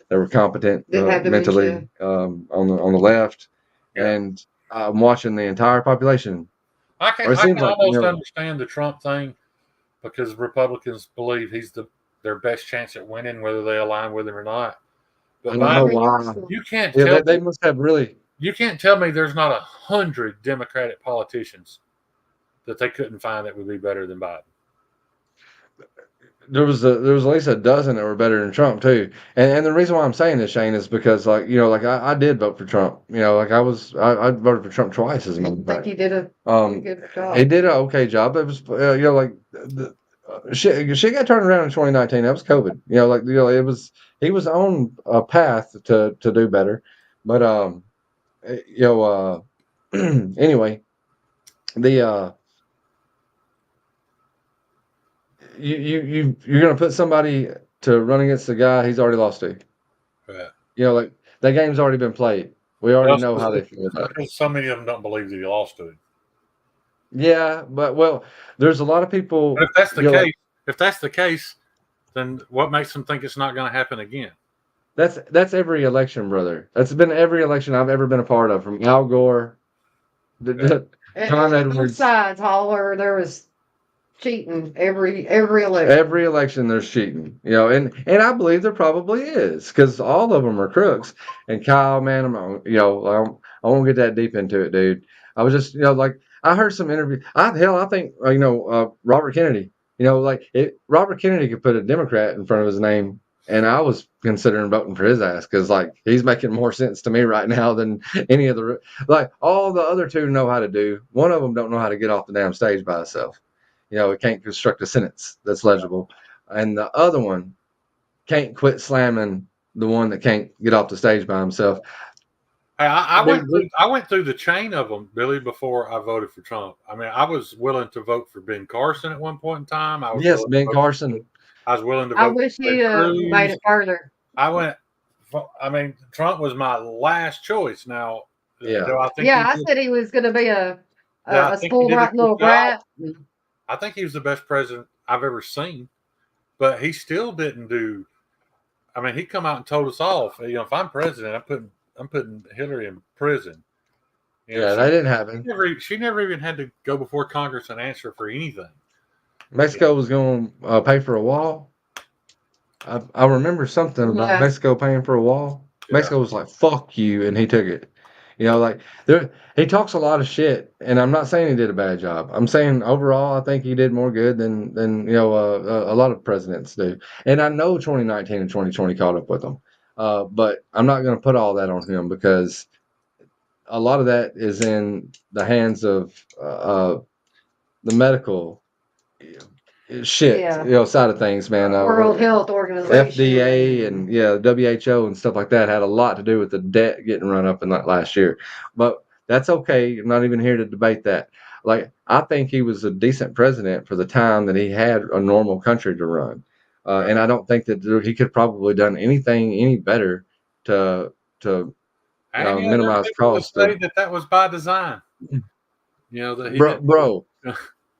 Yeah, I remember them saying we're not, we can get the country back up and running. Well, how was the campaign run for Biden? Are you ready to get this over with? If so, elect Joe Biden. Like saying like we know how to fix it and we can fix everything and get the country back up and running. But not going to. we're not going to until we have a Democrat in office. Yeah. And it's just weird, man. I don't trust any of them anymore. Like none of them. I posted on Facebook the other day. I was like, the left is the right is the left, and I believe every fucking word of it, man. Like they're all on the same page at the end of the day. Yeah. Like They're none all of them. they're all on somebody's page, that's for sure. Yeah, I don't know who. not my page. Yeah. That's the perfect way to strop a rat. Just set it down on the thumb stud, pull it across some leather. Gives you a little Nice guy. angle and everything. Yeah. Has anybody here ever sharpened a true zero grind? Kyle, I guess No. would be the best one. I can't. So let me ask you this, Billy. Can you picture or can you imagine doing it? Can you imagine grinding a knife bevel on both sides till it comes to a perfect apex?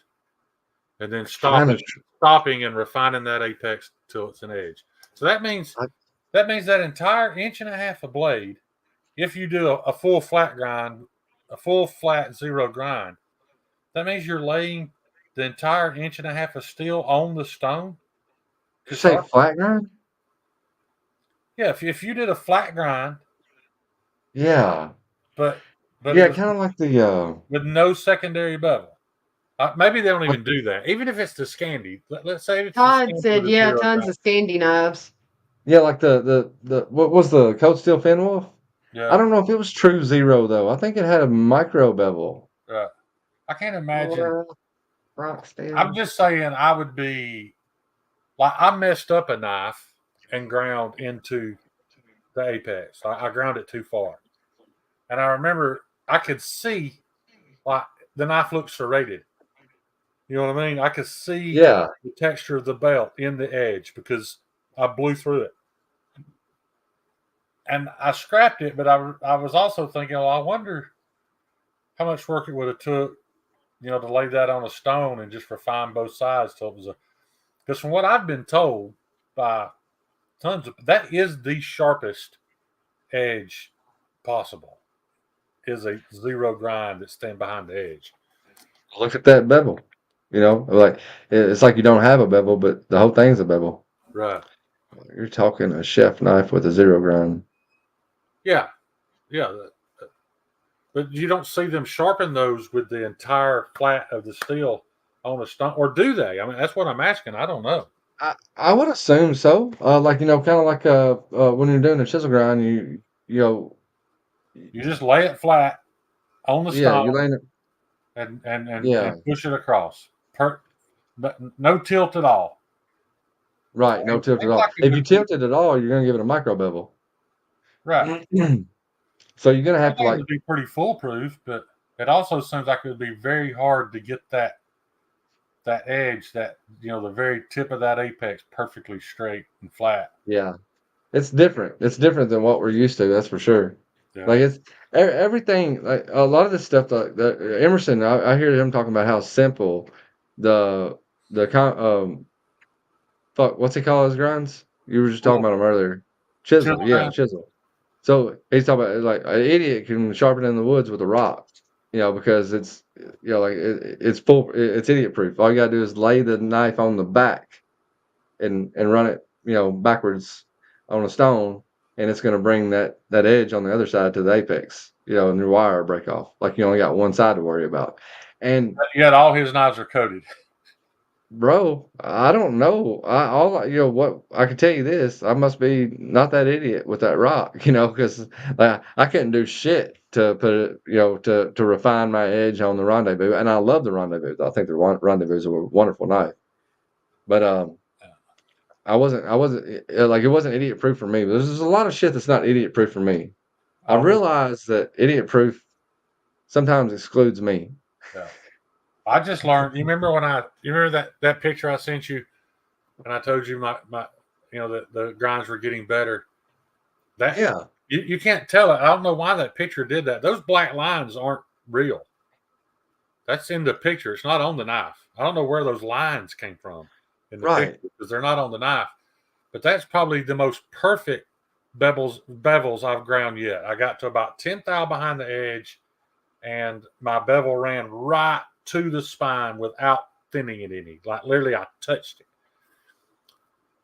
I figured I know why that happened. It's because I sat down. My elbows were on the back of the table as I'm dragging it. And I didn't realize until the next knife when I stood up that I would go from resting on my elbows to not. And my table had about that much tip to it. So as I would put pressure, my table was tipping down, which was changing my my angle, which meant one I'd have a grind line here, then one here, then one here, then one here. So now I know my table's not working. I got to start all over with that to get my table perfectly stable, because that knife I was the same every pass. Yeah, I never give it a chance to. You can't even hardly feel it, but it's there. It's got just a little bit of tip to it. Double D10 come in, and he said, "Hell yeah." No. No. For what? Yeah, I guess to us. Yeah. We ain't listen to this shit. No.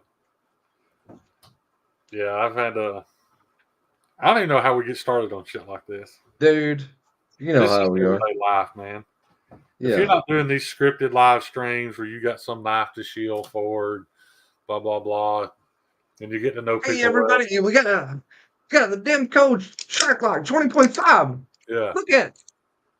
I said a little too much there. Yeah. Yeah. No, I'm with you. I'm with you. Yeah, like I got off that guy's back. I ain't shilling my own shit. I don't want nobody. I keep on cutting you off, Shane. What'd you say? I said I got off that dude's back. He's a really nice guy. I don't agree with what he does. He's a very nice guy. Yeah. He's a very nice guy. It's not that I don't agree with what he does. What he does is fine because millions of people all over the country do it for different products. I just expected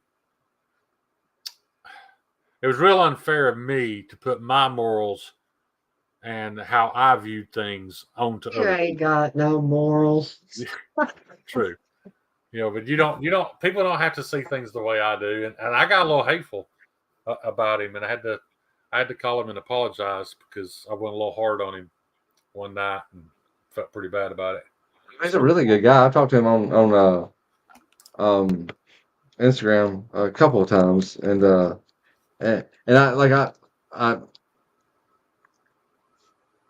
I maybe I just wish like I had his energy and his enthusiasm, because that to me it's childlike. Not real. He's the best actor on the planet. Right. It's very convincing.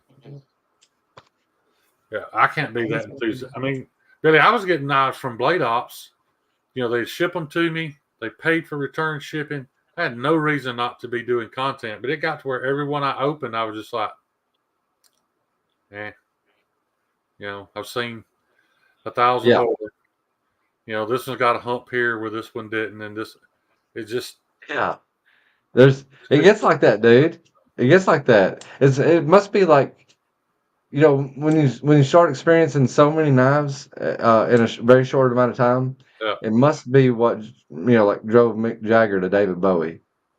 I was fixing to say, even if you line up the hottest strippers in the joint, after enough of them, they're all the same. How you know? They all got the same daddy. Probably got the same daddy, but they definitely got the same daddy issues. Yeah. Yeah, Kyle, knives are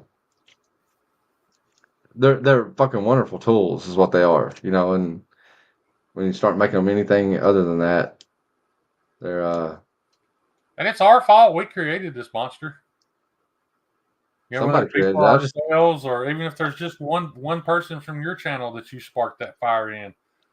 You know, we did this, and it's just like anything else, dude. Once you start pushing it up and pushing it up and pushing it up, eventually you're going to run it. you know what I was finding crazy. I had to have that HRC that tester anyway, right? You know, like so I have no. Yeah, dude. You say that with Courtney in the room. You did not have to have that HRC. Yeah, I needed that machine. You know, like I still need that machine. I need to know the number on my knife if I'm gonna sell them. Right. Like somebody asked me why I didn't buy the files. It's about $100. Courtney knows about those files. We watched several videos on those files, and we Right. knew that it was a way to get a range, but it's a 5 range. I don't like 5 ranges, man. I'm not I buying want an a 2. I-5 range. You tell me it's No, man. 58 to 63. Well, I'll take the Yeah, 63, but fuck you, 58. exactly. Yeah. I'm not trying to sell a 5 range either, Shane. So I have to have that machine. I mean, I could.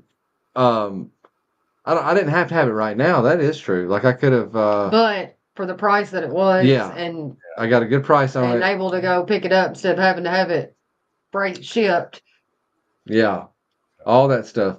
So there was I don't know how many people I've heard say, and I've got plenty of people who are going to send me knives to test, right? But I can't count the people I've heard be like, I wish I knew what the HRC was on this and that, blah, blah, blah, blah. Ain't none of them some bitches like like come forward and be like, hey, you got a Rockwell tester? Like, Yeah. I hear you're testing for free. Yeah. And for those of you who didn't watch the video, how many people are in here? 8 right now. 8. I wish there was 800. But Yeah.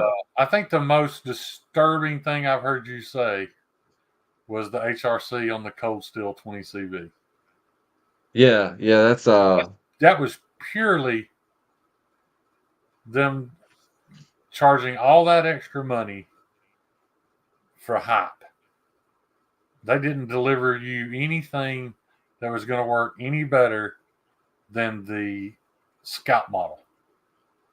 right. No, yeah. But the Scout model wasn't out when that knife come out, was it? You know, like I don't know. the USA made Cold But I bet the Steel. 20 CV one was more than the S35 one, wasn't it? I'm sorry? Was their 20 CV not more expensive than their S35? Way more. But the S35V was made in Taiwan and the 20 CV was made in the USA or Italy. Like so and none of that shit really matters, but you know, if you're a USA Cold Steel collector, then yeah, it was $4.99, but I think it was discontinued in 2019. Yeah. Not judging. I did. I've done it like 2 or 3 times now, dude. And then the last time I did it, and I've only recorded a couple of videos on the last calibration, and it's better. Now, it's not. I keep on like getting it within like a quarter. You know, like I'll get it to where it's like reading exactly 63, which is where my HRC block is, right? And then 5 knives later, it might be a quarter off. So like I'm trying to calibrate it. A quarter though. Yeah, the instruction book. Plus or minus a quarter. I'll take that all day.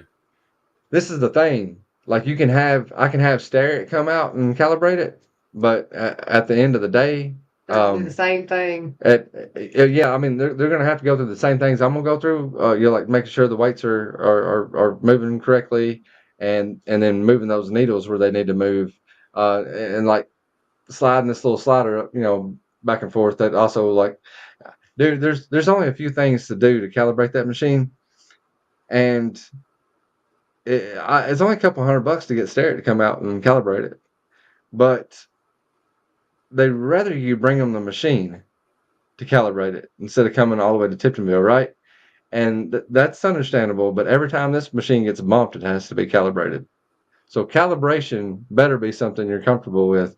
But like I was talking to Jed, I was like, my needle's not where your needle is whenever I'm starting out. He said, Good night, budget guy. when you load that 63 block and you unload it, is it falling on 63? And I said 63 or 62 and a half or 63 and a half. He said, that's within the one Rockwell that it's supposed to be in to be considered calibrated correctly. He said, that's all that matters. Right. You know, so that's, I kind of calibrated it to, you know, like I'm looking at it like the Jed way, right? Is, you know, like whenever I do the test, is the needle where the block says it should be. You know, It's like I used um, to calibrate my thermometers because when I did AC work, one thing I always put on your ticket was at idle, sitting still, what was the air temperature blowing out the dash.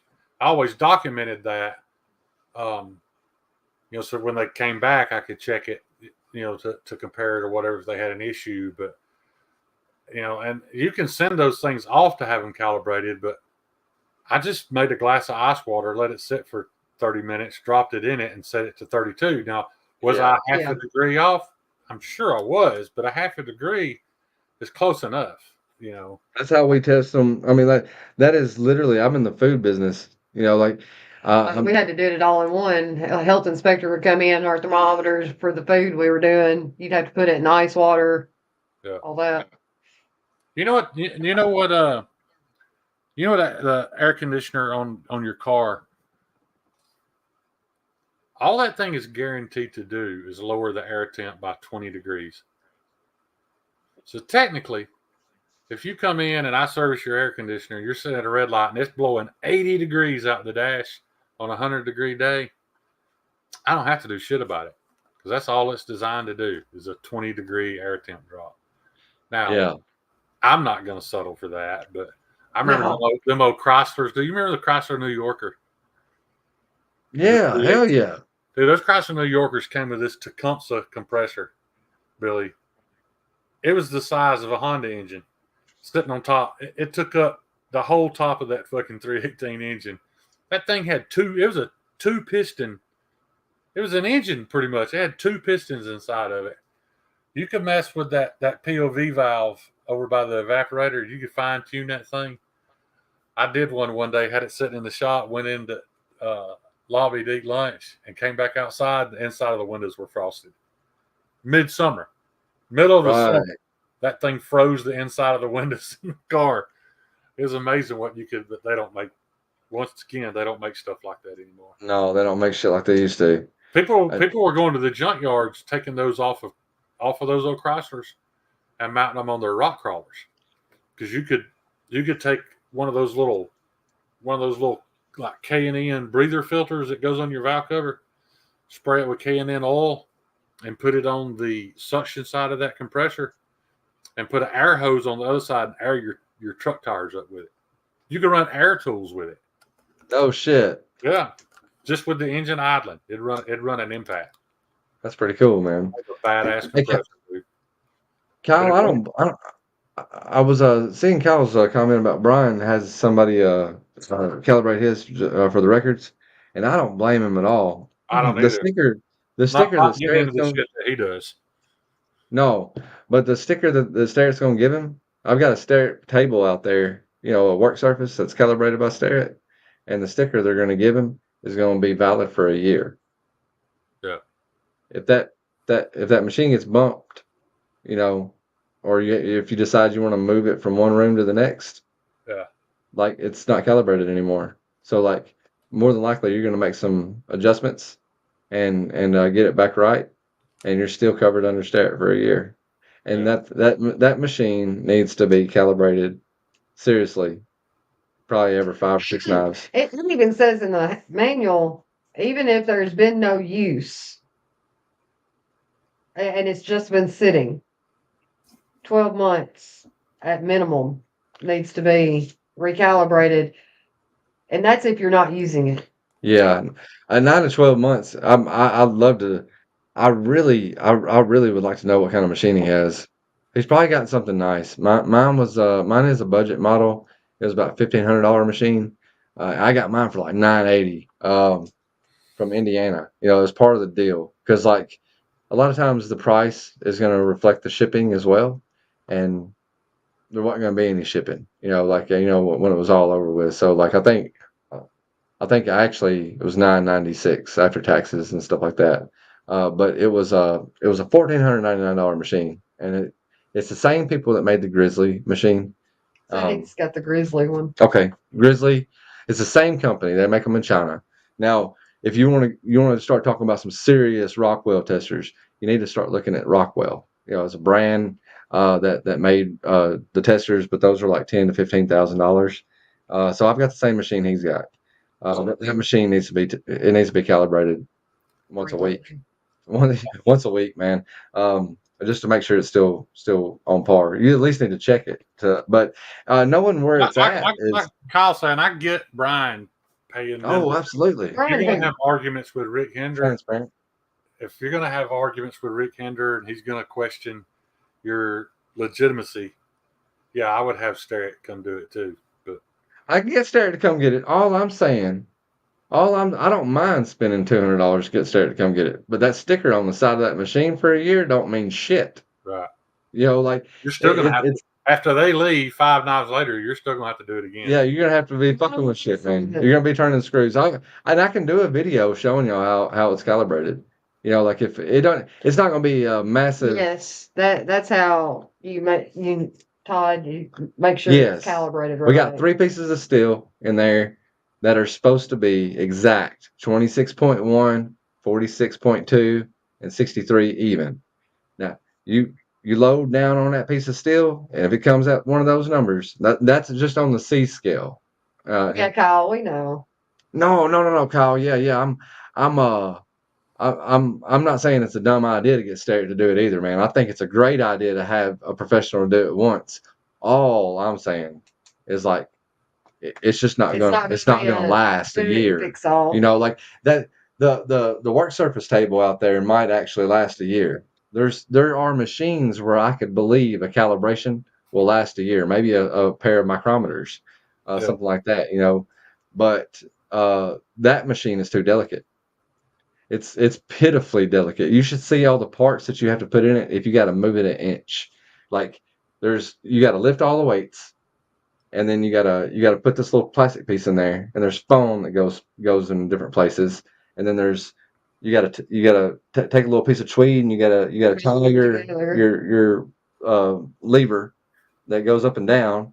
You're like kind of like your balancer. I don't even know the names of all the parts, man. I can look in there and kind of see. Underneath the main bar, you got to have another plastic piece that's bolted down into. So nothing can move or nothing can crash into each other. But if I want to take it, like right now, it's still on the shipping pallet. Like y'all can't exactly see that, but I'll show you that too. And the reason why I left it on the shipping pallet is because I'd rather do that. It needs about 2 to 3 inches clearance underneath the machine for the rotator, the arm, whatever, to go down below the machine if you need that much throw. See what CPM said.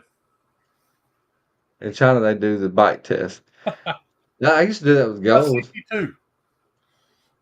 How did I move my arms, Kyle? I don't even know. I apologize for doing that in a Chinese accent. That just came out. I wasn't attempting to.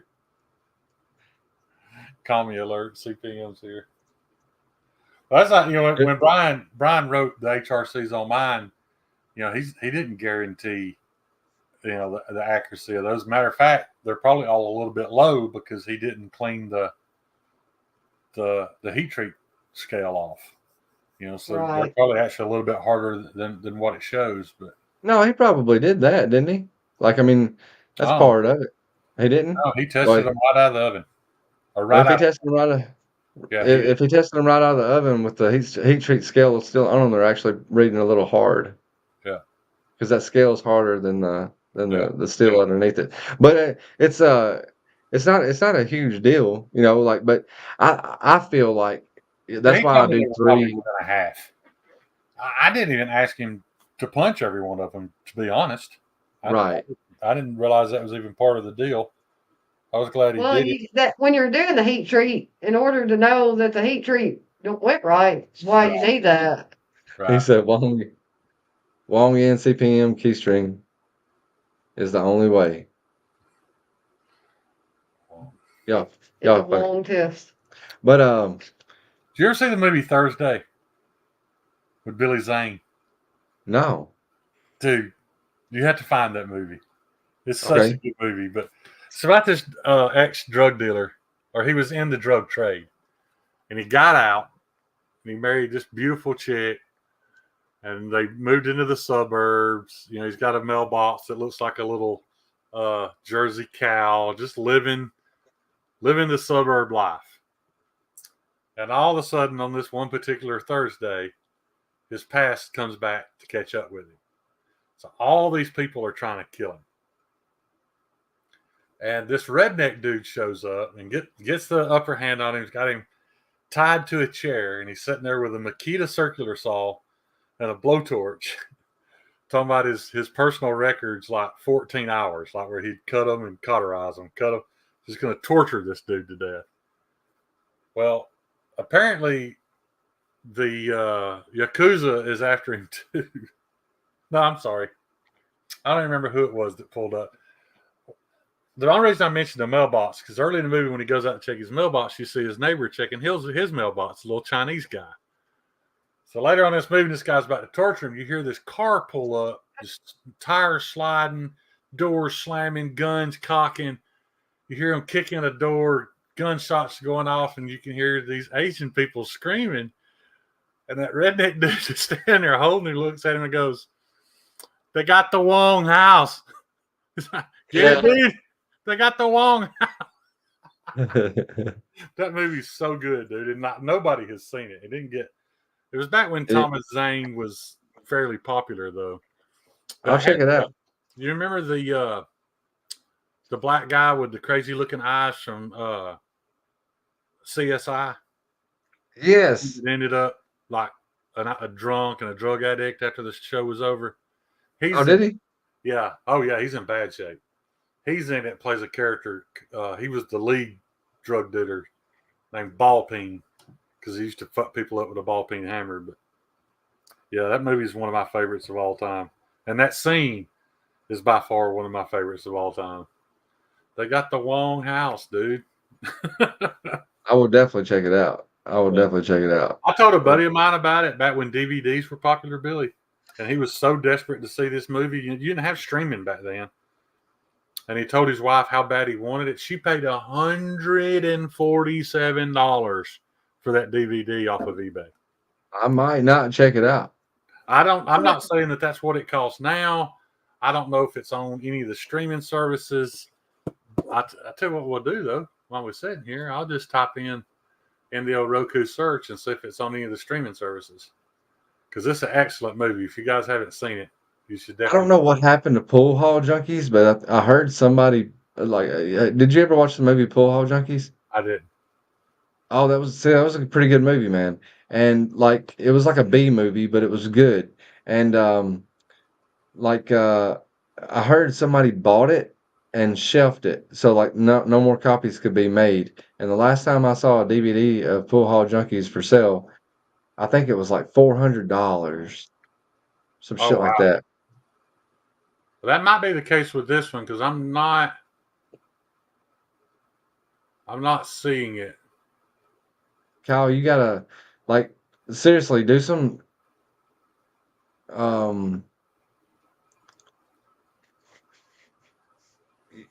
do some research on that, Kyle. Don't let anything happen to that fucking DVD. I like the movie. Me and Courtney play pool. We got a pool table downstairs. It's 8-foot table. We got our own sticks and shit like Does that. it need to burn you a copy?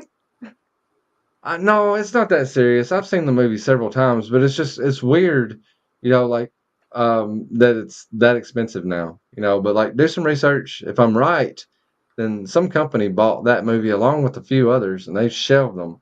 They're taking the rights away from anybody to be able to produce any more copies of them. And so what's out there is all that's out there. Supposedly. This is the movie. It's on IMDb, but I did not see it anywhere on the Roku search. I don't know why it's so hard to find, but yeah, it's Aaron Eckhart and Thomas Jane, and it's a. It's like 2005. It's 1998. Yeah, Dogma was a good movie too, man. Kyle, like that's yeah, I had I definitely had like we probably watched a lot of the same type of movies, man. I was wondering, Double D Tit. I think it's that's Mickey Rourke. Oh, okay. Yeah, Mickey Rourke's in that movie. It had a bunch of big names in it for the time. Thursday? Yeah, and what's weird, dude, is like there's dozens of different DVD Covers. art for it. Like just they're all the same movie. There's a bunch of different DVD art. Maybe we'll be able to find it somewhere. We got a Fire Stick thing. Got a couple apps on there that offer. I've been watching like Dukes of Hazzard, Oh, like here some it old. is. Here it is on eBay for $5.80 now. But like I While you got said, that eBay pulled up, can you see if you can find a copy of Pool Hall Junkies just to see if I happen to be right? sure. But you know, the movie True Romance was that way for a long time. You couldn't buy it. Oh, that was like Tarantino's first The best movie, right? That was a great good movie, he ever bro. made, in I my could have played Brad Pitt's role in that movie. Yeah, it's used on eBay for $7. Pool Hall Junkies. The DVD. That's a really good price. Do you see any like crazy priced copies of it on there? Well, the one before it was 56 or 35. See, this is 35 the same cents? way, dude. I'm seeing a bunch of different like cover art, but the highest one I'm seeing is $35.99. Okay. Well, I mean, man, Let's see, it's got a different cover art than that one that was $7. Kyle, you got one of the originals before they started reproducing them. The reason why it's not on there for $400 is because nobody's selling that shit anymore. Yeah, see, that's how I got my copy of True Romance was they actually re-released it, and it just came in like a paper sleeve. It was really cheap, but I hunted that movie for a long time before I found it. Have you ever seen Brad Pitt play a more worthless role in your entire life? I could have played that part. He had one fucking line. But dude, he didn't play much more of a part in Thelma and Louise either, though. He was sleeping on a couch in Right. True Romance. Every time it showed him, he was sleeping on a fucking couch. He Well, woke up once he, and say, he "Yeah." spoke to Alabama when they first showed up. He spoke, and then when the James Garofini, whatever his name is, the mobster came in, he spoke and told them what hotel they were staying at. So he had two speaking lines. But you're right; it was a Okay. complete. But watching it now, you think, man, that's a waste of Brad Pitt. But at that point in time, Christian Slater was a bigger actor than Brad Pitt. Yeah, it's nuts You to know? think about, ain't it? Yeah. And weren't they? They were both in um Interview with the Vampire. Yeah. Christian Slater was a journalist, right? And then Tom Cruise and Brad Pitt were the vampires. I think Tom Cruise had to wear like stilettos Yeah. in that movie just so he could like be as tall as Brad Pitt. He couldn't stand the fact that Brad was taller than him, and still can't Right. stand the fact that Brad's better looking. They don't like each other at all. Brad Pitt and Troy makes me moister than an oyster. That's me too. That's the most beautiful man I've ever seen. Yeah. Brad Pitt's mama and Troy made me moister than an oyster. I got a story I want to tell you, Angelina bud. Jolie, I think. Or I want to think share that's it. And y'all might not find it this interesting, but I don't remember the first names, and I apologize. But it was this Mr. and Mr. Roberts. Back in, I don't even remember the decade. I apologize again, but they opened this like performance art school. Where you could send your kids to learn how to sing and dance and act. Mostly stage stuff. But what the significance of it was the only school in the South that wasn't segregated. So in other words, black children could go there. Yeah. And they weren't discriminated against at all. And the school couldn't get any funding because of it, and people were constantly trying to get it shut down. So Mr. and Mr. Roberts that ran it were extremely poor because of this. And Miss Roberts was pregnant, and they were so poor they didn't know how they were going to pay her hospital bills for having their first child. She goes to the hospital and has the child, and he finds out that the entire bill has been paid for. Cash. One of their students was Martin Luther King Jr.'s daughter. No shit. He paid the entire bill for having. Okay, it was called the Academy Theater. Julia Roberts' parents laid foundation for. You ruined the whole story. That was the point. That it was Julia. The baby was Julia Roberts. Sorry. Damn you and your Google. Goddamn cicadas. I know it. 2 live streams Courtney's fucking ruined for me. ACPM, we do not talk about Tyler Durden here. No. We don't know who you're talking about. Yeah. But it was Academy Theater. Yeah.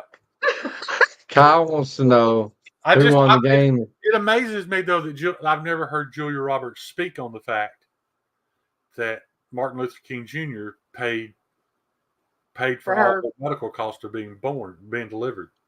And has she ever played a racist in any movie? Because, she's pretty. Yes, she was in that one we just watched about the crazy, like the deer. Fuck yeah, she was bad racist in that one. That she was a racist in that one. It's a newer movie. I can't remember what it was called. Yeah, but did she play it? Did she play the part making racism look bad, or she looked like a total bitch playing that part? That's my yeah. I mean, she made the audience coming around. But... There's a guy on Instagram that does these stories, though. There's this other one about this woman that worked at NASA, and before the Apollo 13 trip, they were trying to figure out how to override the autopilot because it was malfunctioning, and like none of the engineers could figure it out. So this woman that worked at NASA took on the job, and she was pregnant. Leave the world behind. She even took the work with her to the hospital while she was giving birth, and she figured out a safe way to bypass the autopilot. Little did we know that was going to be needed, because that's what saved the Apollo 13, those guys' lives, was this diagram that she came up with of how to bypass the autopilot. And she gave birth to a son, who is Jack Black. No shit. Black's mother is the only reason why Apollo 13 returned to Earth with those guys alive instead of dead. Man, that is a very interesting story. How hot was she in there in Brockovich, dude? She was hot and Pretty Woman. I want to go back and watch Erin Brockovich because I'm missing. That was the one that she was like the pollution and crap. I remember that, but I'm trying to remember the racist link. Oh no, the CPM's fucking around. Oh yeah, I don't think CPM's serious. What was the name? Leave the World Behind. It's a good movie, but check it out. But Jack Black's parents, man, let's go back to that. Like that's an interesting story, and I'm not taking anything away from it except for the fact that Apollo 13 never left the orbit. You know what I mean? Like it wasn't. It's the one that they made the movie about, because I might have the numbers wrong. But no, none of the Apollos ever left orbit. Here we go. We've never been to the moon. Oh, okay. We've never been to the moon. I didn't know where you were going with that. My bad. It was. How crazy is it that Buzz? Nobody talks about Buzz talking all this shit about how we've never been to the moon. Is that all AI? Have people been using AI and like these deep fakes and shit? We were right in the middle of the biggest propaganda war that had ever been. Is it possible that we've made that shit up to scare Russia? Sure. It's been 50 fucking years. How come we ain't been back? But I don't know, dude. I don't know. And if it takes all that fuel to get there, we got a shuttle we can shoot them out of in Houston. A shuttle. They get back? They got a shuttle on the fucking moon. They got a rocket launcher already on the moon before they got there. What they do? Send up and down. Huh? I can support all your beliefs until we get to flat Earth, and that's where I draw the lines. Let me see what I can come up with. Give me a week. I got buddies right now that are going down that rabbit hole, constantly sending me TikToks. I'm like, dude, shut up. The only reason I say that is because during my military career, I've been high enough that I could see the curvature of the Earth nearly from one side to the other.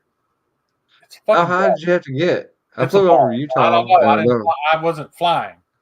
But Yeah. I know looking out the window, it was a fucking ball. And that's I why. flew over Utah. I couldn't see no curvature. I just saw a bunch of mountains. Well, let me ask you this then. Why do they figure the Coriolis effect? I don't even know what the fuck that is. Coriolis effect is what snipers have to figure for long range shots. It's the curvature of the earth. Oh, Why do they yeah, have yeah, to figure that? yeah. In a mile, I don't think you do. I think it's a lie. Two brain cells rub together to start a fire in there. Man, there's some smart motherfuckers out there that believe in that flat Earth shit, and I think it's interesting to like listen to them. Oh, it's definitely interesting. What's his name? The guy that's got 3 names. Very smart, black dude. Oh, Help me out, man. I'm not saying He's this. like, I messed it up one time, and Kyle fucked with me about it forever. but he's a I think he's a flat earther or some shit like that. But he's smart, man. He's way smarter than I am. But there's a lot of people out there that Neil believe the Earth Tyson, is round that are way smarter than me too. Neil Tyson DeGrassi, or Neil Tyson. That's it. There you go. I always say it Yeah, wrong. Kyle fucks with me about it. Neil Tyson Perry. Yeah. The one thing that we know is not a conspiracy, and we know that is 100% Neil true, deGrasse Tyson. is that Brad Pitt in Troy was the most beautiful man that ever walked the planet. What you Nobody talking can. about, Kyle? Are you saying you're smarter than Neil deGrasse the Tyson? The Tyson. Hey, Neil deGrasse Tyson like beat the shit out of fucking like Jake Paul. I don't know if you heard about that or not. Yeah. Was it Degrassi, that kids show that taught kids how to be gay? Yeah, Nickelodeon. My daughter Was was. I had no idea. My daughter had been watching that for like a year. I had no idea that they had 12-year-old girls watching this show about having sex and having homosexual sex, and I had no idea. I thought it was just a kids show, man. I didn't know anything about it being anything else either. What channel did that shit come on? I remember the title. I Was think it it a was. Nickelodeon thing? I And think it was. Nickelodeon was kind of fucked up, man. You know, Yeah. like Nickelodeon It's kind of. Disney. Yeah, but I mean, in a different kind of way. Like Nickelodeon would like hire people to abuse the fucking child actors and shit. What did you? I saw. I can't tell you the death that memes, dude. I saw a meme the other day. It was a chart.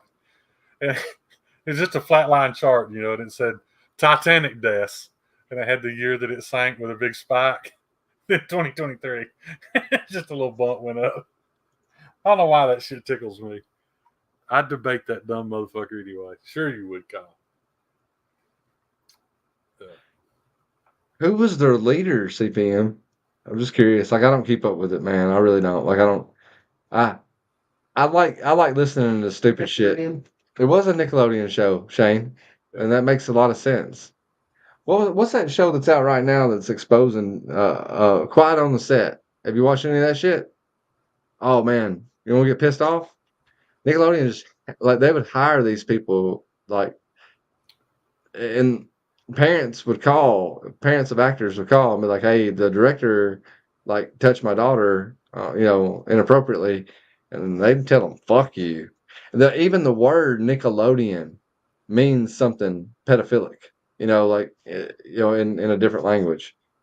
It's and then like the shape of the Nickelodeon symbol is the exact same shape as like little St. James, the island Yeah. where Jeffrey Epstein owned that island. Hmm. Very weird shit. I'm getting off of some conspiracies. Well, this is the thing about conspiracies, though, dude. This is one thing I learned a long time ago. When you set out to prove something, if you already have an established answer, with enough research, you can put enough facts together to make that answer factual. Yeah, you can. You can prove anything if you. Stands a shade of blue. I mean, they're talking about right now that Monster and all these energy drinks have sewer water in them. That's true. You can look up the Google patent. Right. I don't know. I don't think they're at the sewage plant just bottling this water. Yes, they are getting No, the no. sludge. But I just assume that there's some chemical compound in those drinks that's also found. The only way to get the chemical compound that is in the drink is from the sewer sludge, and they have to process that using metals Even the one in Bang, people to get the say B vitamin. drink Bang, don't drink Monster, because all right. So this one's got in the B12. It's the B12 vitamin we're looking at, right? This is fucking nuts, okay? And the reason why I think this is nuts is because like, well, me and Courtney went vegan for about what 8 months or so, and we didn't eat any meat. This was long, this was a decade ago. We tried to do the vegan thing, and one thing you have to supplement if you're a vegan is vitamin B, because the only way you're going to get it is out of meat. So you got to supplement vitamin B, and what's crazy is vitamin B is made out of human shit. Like you can look up the Google patent. I do also know that vitamin B, like B12, is essential for repairing nerve damage. And since I have nerve damage, I kind of learned a lot about that process. Dude, you can eat a fucking bottle of vitamin B12 pills every day, and you absorb such a tiny amount of it that it And doesn't. it's because in order for the B12 to be activated, Gotta have B3. vitamin B's is a complex. Without the other vitamin B's, B1, B3, B5, your body doesn't do shit with the vitamin B12 supplement you're putting in. So you've got to have the other B vitamins coming in for somewhere in order to activate it. Kyle. So, Courtney, if you're going vegan and Billy can't provide it, I got enough vitamin B. I love you, Kyle. I love you. Beefer Baron. Hey, I still ain't mailed your knife off, Beefer. I got it right here. What was that? Cold Steel Click and Cut. I thought you just flipped it. Huh? Did you not just flick it open? Yeah. What do you I'm mean? a bad mother. Huh? The click and cut doesn't fold. Yes, it does. Yeah, it's got those interchangeable blades, bro. Maybe you have a fixed blade version, but there is a flip. Maybe this ain't a click and cut. What the fuck I got in my hand? That's what he said it was.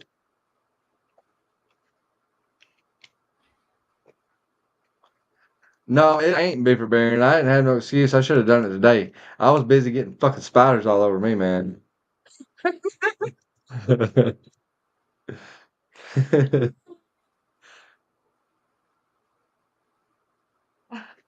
Shut up, Kyle.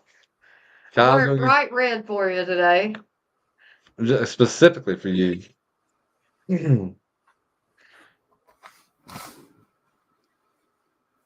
What's going on, Shane? What do you got? A cold steel click and cut. Yours don't fold. Interchangeable blade. There's not even a gap in the handle for it to close. Well, I got mine from Jimmy Slash. You're telling me they make a folding click and cut? Yes. I don't remember how it works. I don't remember how it works either, Courtney. But yeah, this one looks like a back lock. But all that lock does is allows you to install and remove the blade. Yeah, I remember it had something to do with that. I think this is a knife that everybody should own 3 of. I honestly do. I think everybody should own 3 of these. This should be one of these in your glove box.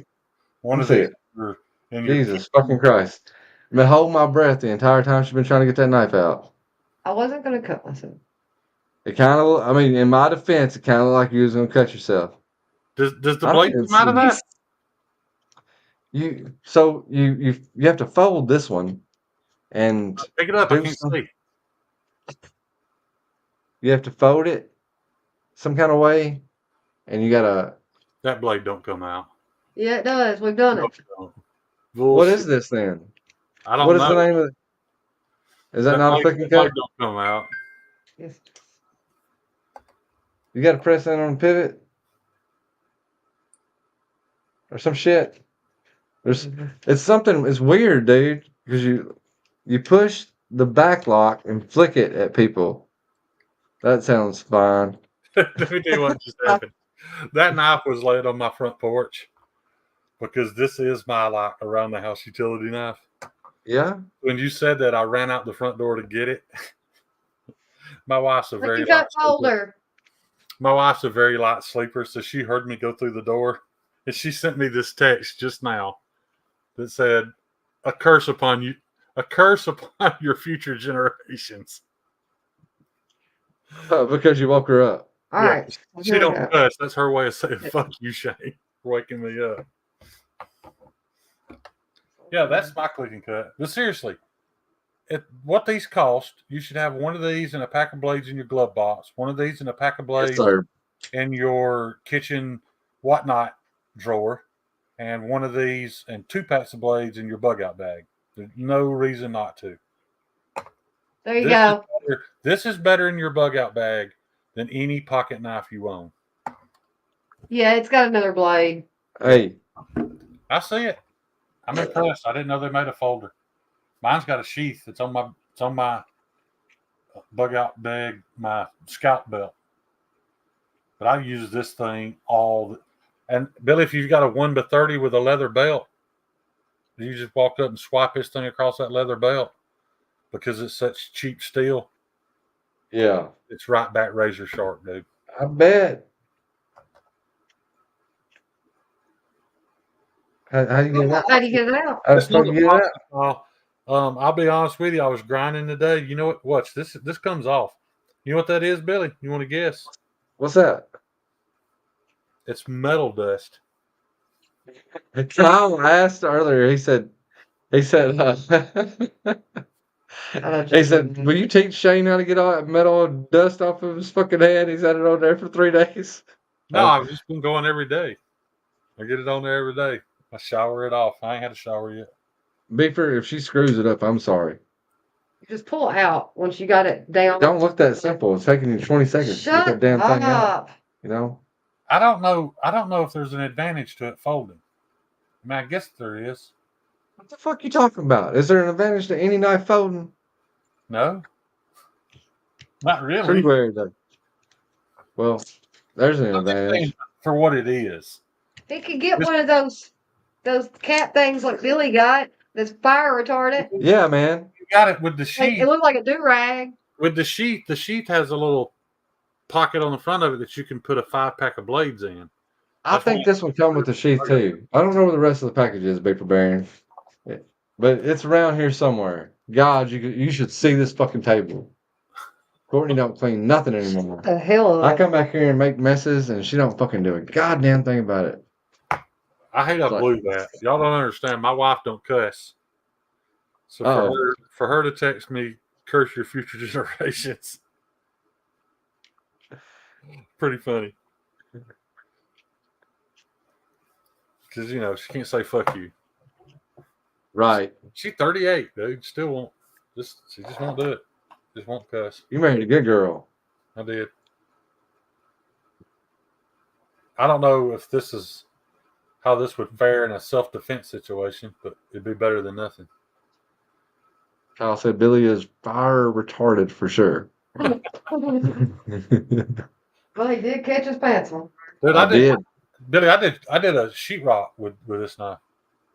Oh yeah, man! It's got a super slicey thin blade. Yeah. I bet that thing is. With it. Look, that is the knife to have, so you don't ruin your good shit. The blade stock that I'm using is that saw blade shit. This is 0.08, 0.09 at the max, something like that. It's like point. This click and cut is like half the size. Yeah. Well, that CPM 154 I had a minute ago was 330 seconds, whatever that comes out to. What's that? 1 point? It's actually about the same. 1.087, something like that. 330 seconds. It's actually the same, dude. Is it? The clicking? No, it can't be. That's just my fingers, like being like generous. Where'd that knife go? Oh, there it is. It's okay, Beaver Baron. We'll find it or we'll buy you another one. Yeah, this is 330 seconds. This is 330 seconds, and it's twice as thick as this quick and cut. Yeah. The only I reason think I it's defend that interesting. knife, dude, there are so many people online that bash that click and cut. It's a $25 interchangeable blade knife, dude. What is there to bash about it? Because I think it's like that 116 steel or whatever. They use it in a lot of kitchen knives. It's not great, but I mean, for what you pay It's the for it, same thing as 8CR13 MOV, like the 1.111. yeah. I've got a knife over here. Like if you look up the chemical composition of it, it's the same thing as AUS-8. I You know, think it's or English steel though, isn't it? yeah, it's German or Japanese or something. I don't know, but No, I mean, not Japanese. It's either it's German. somebody. It's from one of those European countries. Yeah, but it's just a different company. Same formula. Yeah, I love mine. I Say, love Courtney, all. while you cleaning up, I'll take a sandwich and a root beer, stacked, and thank you. That's some homemade pimento cheese. She made some homemade pimento cheese. Listen, this girl made some homemade pimento cheese for some sort of other recipe of something she was cooking. It was good, but I was like, "Hey, I'm gonna get a sandwich out of that." And she goes, "What?" I was like, "Yeah, man, I'm gonna eat a pimento cheese sandwich out of that." So Courtney's ate her first pimento cheese sandwich. She like, what? How old are you? 52. Oh, so so it took her all this time to yeah to eat a pimento cheese sandwich. She's never I had said one. sandwich bread. She's never ate a pimento cheese sandwich before, but she made a damn good pimento cheese. I didn't know it was that easy to make. I'm not a huge fan of pimento cheese. I had some at a restaurant that had a pimento cheese hamburger, Hamburger. Hell yeah. and their pimento cheese was homemade, but it just really tasted like a creamier sharp cheddar. So I did enjoy that. Yeah, I don't like it out of the tub. Mm, You know, like my mom used to make pimento cheese when I was growing up. yeah, Beaver yeah. Baron said he caught himself on fire too, siphoning gas with my wife's Oh, 2-week-old vacuum. Blew that bitch into 100 pieces and caught the yard on fire too. Was this today? I bet she was thinking, "Cursed be your future generations." Yeah. What? Beaver Baron said, I caught myself on fire too, siphoning gas with my wife's 2-week-old vacuum cleaner. Blew that bitch into 100 pieces and caught the yard on fire too. Did y'all remember those Shark steam cleaners? Our old house had hardwood floors, and my wife decided she wanted one. She's not the direction reading type, so she was just putting tap water in it. You cannot run tap water in those Shark steam. You have to use distilled water. She'd been using tap water in it, so it was forming Iron, whatever. chloride, Yeah, fluoride. yeah. And it was in, I was sitting there watching TV, and she's steaming the hardwood floors one day, and that fucker blew all to pieces, dude. It sounded like a cannon went off in this house. Yeah. She just refuses. That's why she can't cook. Like, she'll make a pack of muffins, dude. It literally requires a half a cup of milk, and you cook it for 12 to 14 minutes. She just pours the milk all willy nilly, throws them in the oven, and when she smells it, she takes them out and wonders why they don't come out as good as mine. I was like, because I follow the fucking directions. That's why. She cannot. She will not do it. But I'll cook just about anything if I can find a recipe for it. the thing is, though, she'll eat it. She don't care how bad she fucked it up. She'll eat it. I watched her eat muffins. They're all gooey on the inside. Well, You have stumbled across the most random. yeah, we've talked about all kinds of stupid shit tonight, man. Yes, Even politics, religion, her, all those hers. We've been talking about all of about them. it all tonight. We've done everything we can do to get Billy's channel shut down. Yeah. And I ain't really talked a whole lot about knives. No, a couple times. You blew my Before this mind. channel gets shut down, I'm gonna. Fold and click and cut, dude. If I'd went outside and picked that knife up and it folded, I'd have shit myself. I was like, "There's no way my knife folds and I don't know it." I've been walking around all this time. Because see, it does, it does tip forward, Mm-hmm. but there's nowhere for it to go. There's no slot cut out. That's just to be able to get it out. That's nuts, man. I mean, like I can't believe they didn't make them all folding. They got so far. They got real close. You got a half folding knife, but Yeah, they literally just needed to mill a groove in that I plastic. wonder if those blades are interchangeable with these. Because They look different. Take yours back out. We'll compare them. I ain't got one. Biff Barron does, but it's here. This is mine. I didn't mean the knife, Courtney. I meant the blade. I want to see Oh, the next. God. I want to see. This is going to take a half an hour. Miranda, please talk to her. Rainy. Talk to her and tell her how to. It's because my weak ass little fingers. So You tell me what to do. Look, Billy, it's even You got a pat it hole like in that, it. you push there, and you pull that way. Pull It's this even way. got a hole in it for a pivot if you really wanted it. This is weird. I don't like it. Okay. Is it the same? Nope.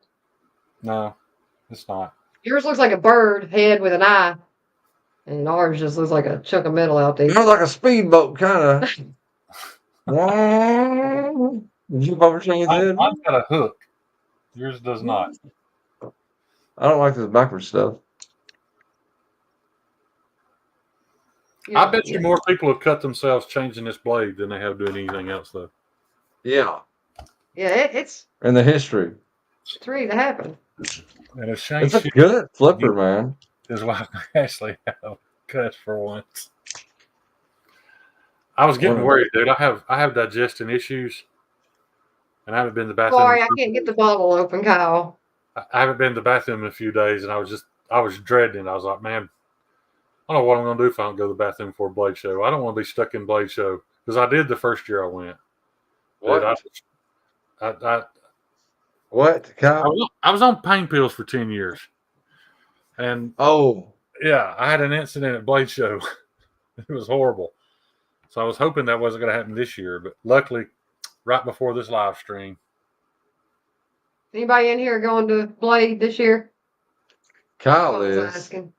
When you sent me that text and you said I'm considering going, that's all that showed up on my screen. I thought it was going to say to Blade Show. I was so happy. Then it said live. There's a small possibility, but it's real small. It's going to depend. If it rains for the rest of the week, I might go. If it's dry for the rest of the week, then I need to go pick up a surface grinder. You have to forgive me this year. Like, that's going to take all my money. I got to have one. We didn't even see each other last year, did we? No, we didn't. We've never met It's face to crazy face. how that can happen, ain't it? And I go to Gadsden 10 times a year I know it. for work, but Yeah. cue ball, man, that's what I'm talking about. We talking about hookers and blow? Because if you're talking hookers and blow, I'm in. I mean, you I said started you talking serious about some blow with Shane, and he was like, "Oh man, I never did the shit. I'm just playing." No, I did know. do it. Oh. I did it 6 times, and I never felt a fucking thing. Oh, I was well, drunk fuck that. 6 times. So I Yeah, don't it's know just, never. It's not that strong, and I hear you need to do it before you get drunk. Then you won't get drunk. oh, That, You- I say I The- was drunk. I was already drinking. I wasn't hammered, but I never why it happens in those clubs all the time is because they do all that drinking all night, and then they use that to counteract all of the alcohol to keep going on the stage. Yeah, Courtney's had a handful of stripper girlfriends. I may have been up all night, but that was common for me when I It drank. literally just kind of kills the buzz when you start getting a little too drunk. It don't kill the hangover. No.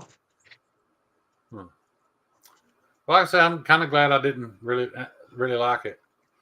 I've tried everything, but I won't say everything. I've never tried heroin. I don't think I'd want to do that. No. Closest thing I ever did to heroin was OxyContin. Yeah. And man, Taking one of those, and that was enough. we were sitting there like peeling the papers off of them. This was like 1998, 1999. It was a new kid on the block, like no. I was out of high school. So it'd been like 01, 02, something like that.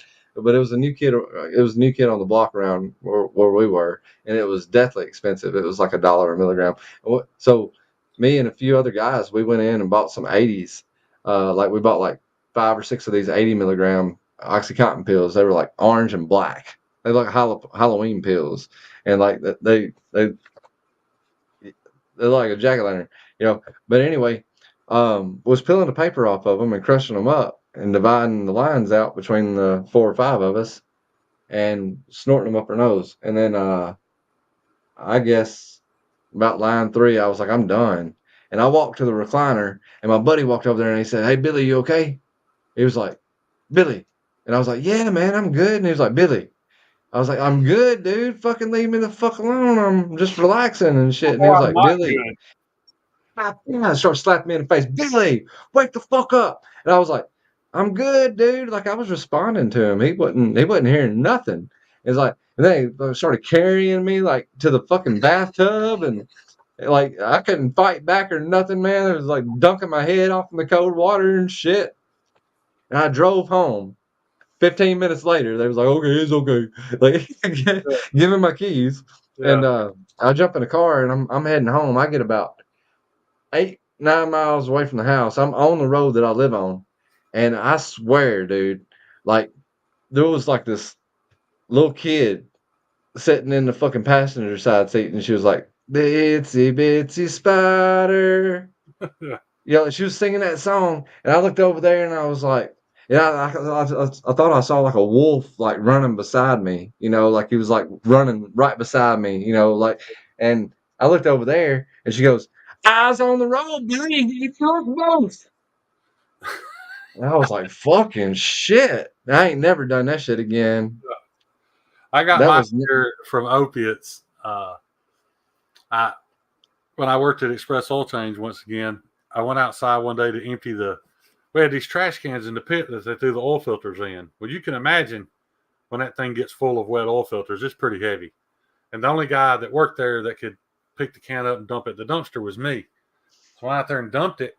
Nothing happened, dude. I just dumped. Everything was fine. Well, later that night, dude, I started getting these really bad pains in my stomach. It got so bad that, I was in excruciating pain. So I went to the emergency room, and they just threw right off the bat. They walked up and touched me, and when they did, I jumped. They're like, "Oh, he's got a kidney stone." And I was like, "Man, y'all got to do something about this pain. I don't care what it is. We'll do something about this pain." So they came in and gave me a shot of Dilaudid, and then found out that it was not a kidney stone. I just torn the muscle in my stomach lifting that heavy can. So I guess because it wasn't as serious a pain as they thought it was, and then having that Dilaudid, dude, that was the best 6 hours of my life. And all I was doing was sitting on a hospital gurney, watching people walk by, and I had the best time. Dude, they kept trying to send me home. They was like, "You have to call somebody to come get you." And I was like, No, man, I'm having a blast. Oh, I'm he right called here, the- dog. I'm right here till it's over. So literally, I sat there for 6 hours, and finally, I don't even know how they did it. Because they kept trying to get me to give them my home phone number, and I wouldn't do it. I was like, I'm just gonna sit here. And I had a doctor every time the scary part of that, though, Billy, is I literally shook like a fucking leaf on a tree for a week. If I knew where to buy it, I would have sold everything I owned to buy. Ain't that crazy? Ain't that some crazy shit? I did it one time, and I would have sold my soul to get my hands on some more of it. That I had a doctor, or there was a doctor in town, and I was crawling houses at Terminex, and I started having these lower back spasms, and somebody was like, "Go see this doctor." His Dr. Yusuf was his name, and dude, I went over there to that doctor, and I was like, "Hey, I'm having some lower back spasms." I saw the shit starts shaking, like my lower back just starts shaking, and he was like, "We need to make you happy." I was like, "Okay." I was like, "Yeah, well, that's what we need to do." And it's like quality of life, that's the most important thing. He gave me a shot. It was a pain cocktail shot. That's all he called it. That's what was on the insurance bill too. Pain cocktail shot. Dude, he sent me outside the office. He said, "When that wears out," he said, "let me know." and we'll go come back. Man, I was laughing at everybody. There's a Yeah. little video fucking. It felt like like it felt like I was in this little room. Like I wasn't in a doctor's office. It was like I was in a little room where all these like people were coming in and going with lab coats, and they come by and wave and like that, like they knew what the fuck was going on. And I was just sitting there like, but it was probably some of the same shit. But then he like sent me home with a bottle of hydros, and that went on for I don't know, They 4 or wonder 5 why so months. many people were addicted and lives were ruined over it, dude. They passed that shit out like candy back then, dude. They did. I mean, like, you got a sinus infection? Here's some hydrocodone. Hey, Yeah. we give you a bottle of hydrocodone, and we're gonna give you what else we're gonna give you? We're gonna give you some cough syrup. Got a little bit of hydrocodone in it. Yeah. And it's gonna taste like bubble gum. You're gonna sit there and listen to Pink Floyd, watch some Apocalypse Now, fucking drink the whole damn bottle. You know You're gonna that's punch a what's hole in gonna the bottom of that bottle and fucking shotgun that shit is what you go. Yeah. happen. Then you're gonna fucking see sounds. I'm not just listening to Wait, the I got a people, I sinus infection. see the music. Yeah. Oh. That's a Kyle wonder. said Shane needs the epidural. He's crowning. I already got rid of that. I told you. Also, we lost 3 viewers when I started talking about taking a shit. I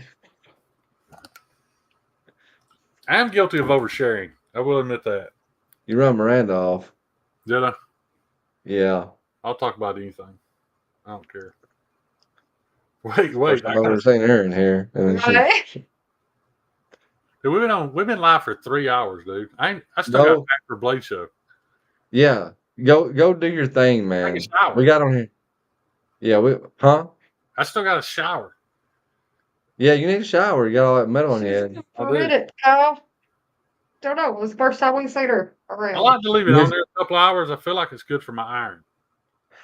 I mean, some of it's got to be soaking in, right?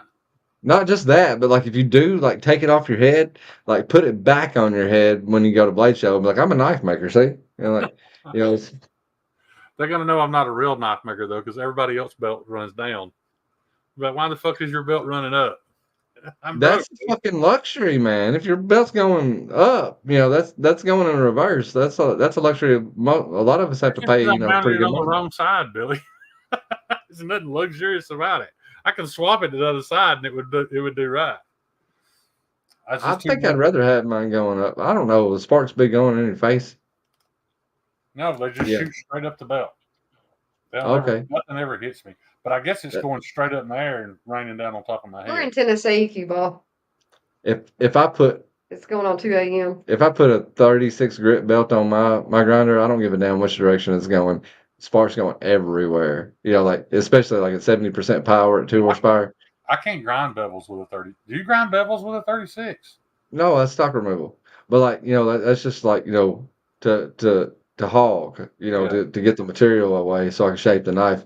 But like seriously, like that, those sparks go everywhere. I've had them like come down the back of my shirt, like in my face. Ceramic sparks too, man. Fucking hot as shit. But they'll like literally go around the belt. The sparks. I need something. Like I put a 5-gallon bucket of water underneath. Now that's a brand new 36 grit belt. Now after it loses a little bit of grit, it's okay. Like you can predict where the sparks are going. But a brand new belt. Yeah, it's got a lot of cool stuff in Middle and East Tennessee. We're in West Tennessee. And Man, you need to come to Memphis, man. Get you a little bit of that Orange Mound while you here. Get a little bit of North Memphis, South Memphis, West Memphis. West Tennessee. It's flat as fuck. The only thing in West Tennessee is swift transportation. Is Swift from Memphis? Yeah, they're the Memphis area. I didn't know that. I built a custom 50-model Chevrolet truck for the guy that runs. He doesn't run the operations side of Swift. He runs the school side. Okay. And, super fucking wealthy dude. I literally, Swift is nationwide though. yeah, but their school was out of Memphis. That's where this guy lived. Because I talked him into fuel injecting the truck instead of carbureting. Because he told me Tennessee, I was picturing mountains. I was like, well, fuel injection is going to run way better. It changes elevation. He's like, oh, you don't know anything about West Tennessee, do you? And I was like, no, why? He's like, there are no mountains here. It's flat as fuck. But he let me do the fuel injection anyway. This was 25 years ago. Yeah. I spent about $85,000 on that man's credit card. He just gave me Wow. his platinum credit card number. I didn't have to call and ask anything I wanted or needed. I just bought it. We should have bought some grinders. Should have. You know, and some Put it belts. down instead of. I was thinking about taking the motor off of mine and putting it on the other side. Just so, you know, it shouldn't be that hard. I got a VFD, so I should just be able to open it up and wire that shit to reverse because it's got the option. I got to switches from forward to reverse. It's just whenever I switch mine from forward to reverse, nothing happens because it's you not. can just build a plug that reverses it. I don't know, man. I can't build a lot of nothing. Yeah. I gotta go, dude. I'm so tired. All right, man. You have a good one, man, and enjoy yourself at Blade Show. And we'll have to do this shit when you get back. Dude, I've had a really good time. I have too, unbelievably. We haven't had anything to talk about, but you got, dude, y'all. You don't know who this guy is. Keep an eye out for his knives. Yeah, It's Shane. Not my channel though. It don't exist anymore. Your channel now? Well, how are you going live with us? I can go live on your channel. I can't upload anything to my channel. Why? No, take a channel. They shut me down. I don't meet community guidelines. Well, that's what's going to get us banned is associating with you. Probably. That's okay. This channel's shit anyway. He's like, Shane's going to try to get everybody banned. I made a lot of mistakes on this channel. If I ever have to start another one, I'll know exactly where to start. Yeah, me too. Kissing Metal Complex's ass. Y'all have a good one, man. We're going to take this on the road. Yeah. All right. Well, guys, I appreciate y'all inviting me. I had a really good time. Thanks for joining us, man. If I see anything super interesting, I'll let you know. If there's anything you want me to pick up at Blade Show, let me know, Billy. All right. All right. You have a good one, brother. See ya. Later.